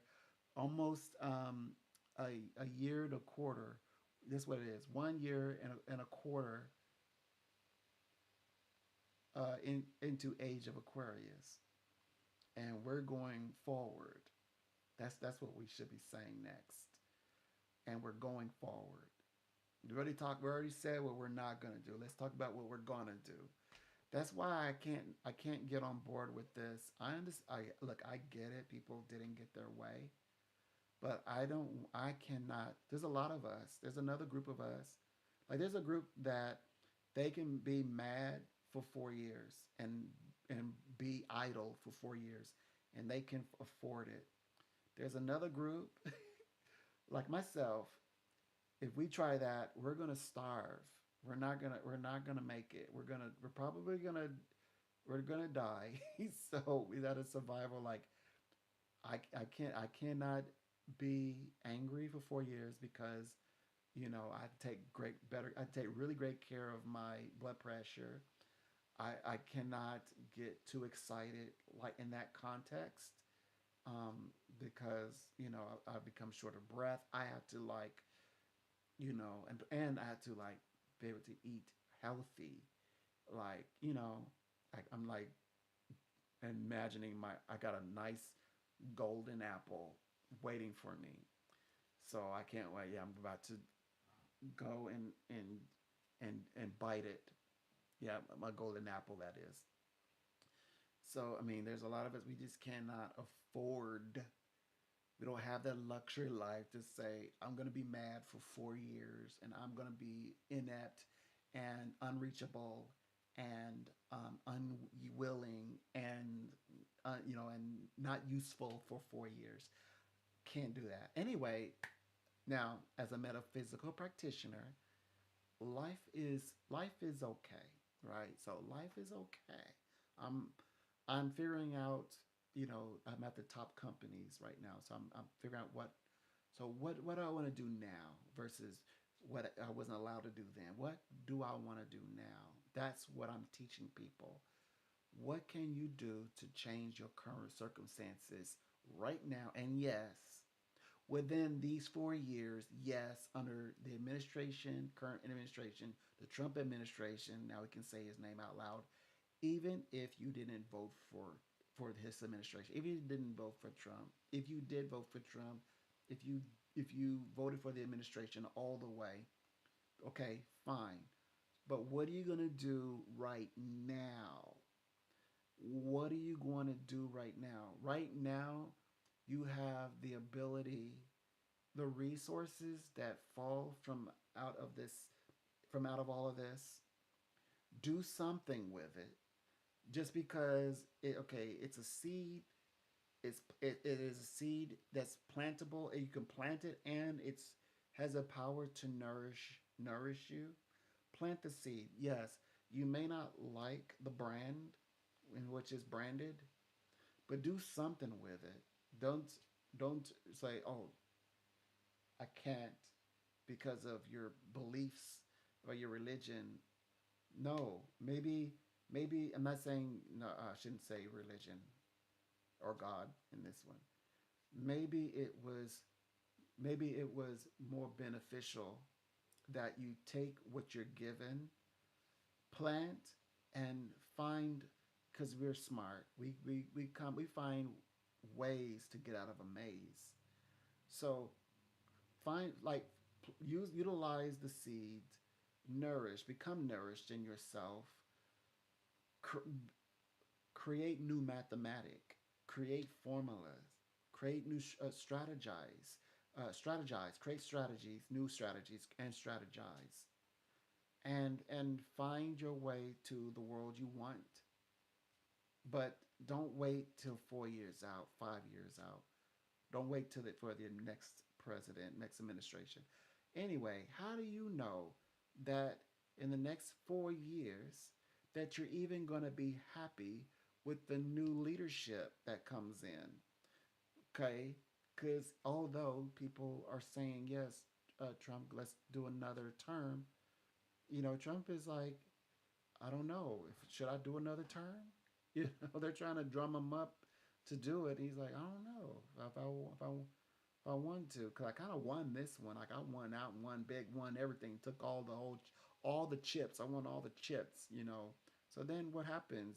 You want to do more. You want to do something. What else can he do? What else can he do? He's united worlds. We're talking about, he's created talk about a diverse space. No, he combined the top, the highest one, Christians and the Arab world, Muslim world, traditional Muslim world, the biblical Muslim world. He combined, which I'm going to talk about, what the God behind that. We're going to talk about that. That is the towers. And now with that, I gotta stop. I'm going to stop right there, and we'll come back, and I'll share with you what I posted on Twitter about this updated topic. I'm gonna leave it right there.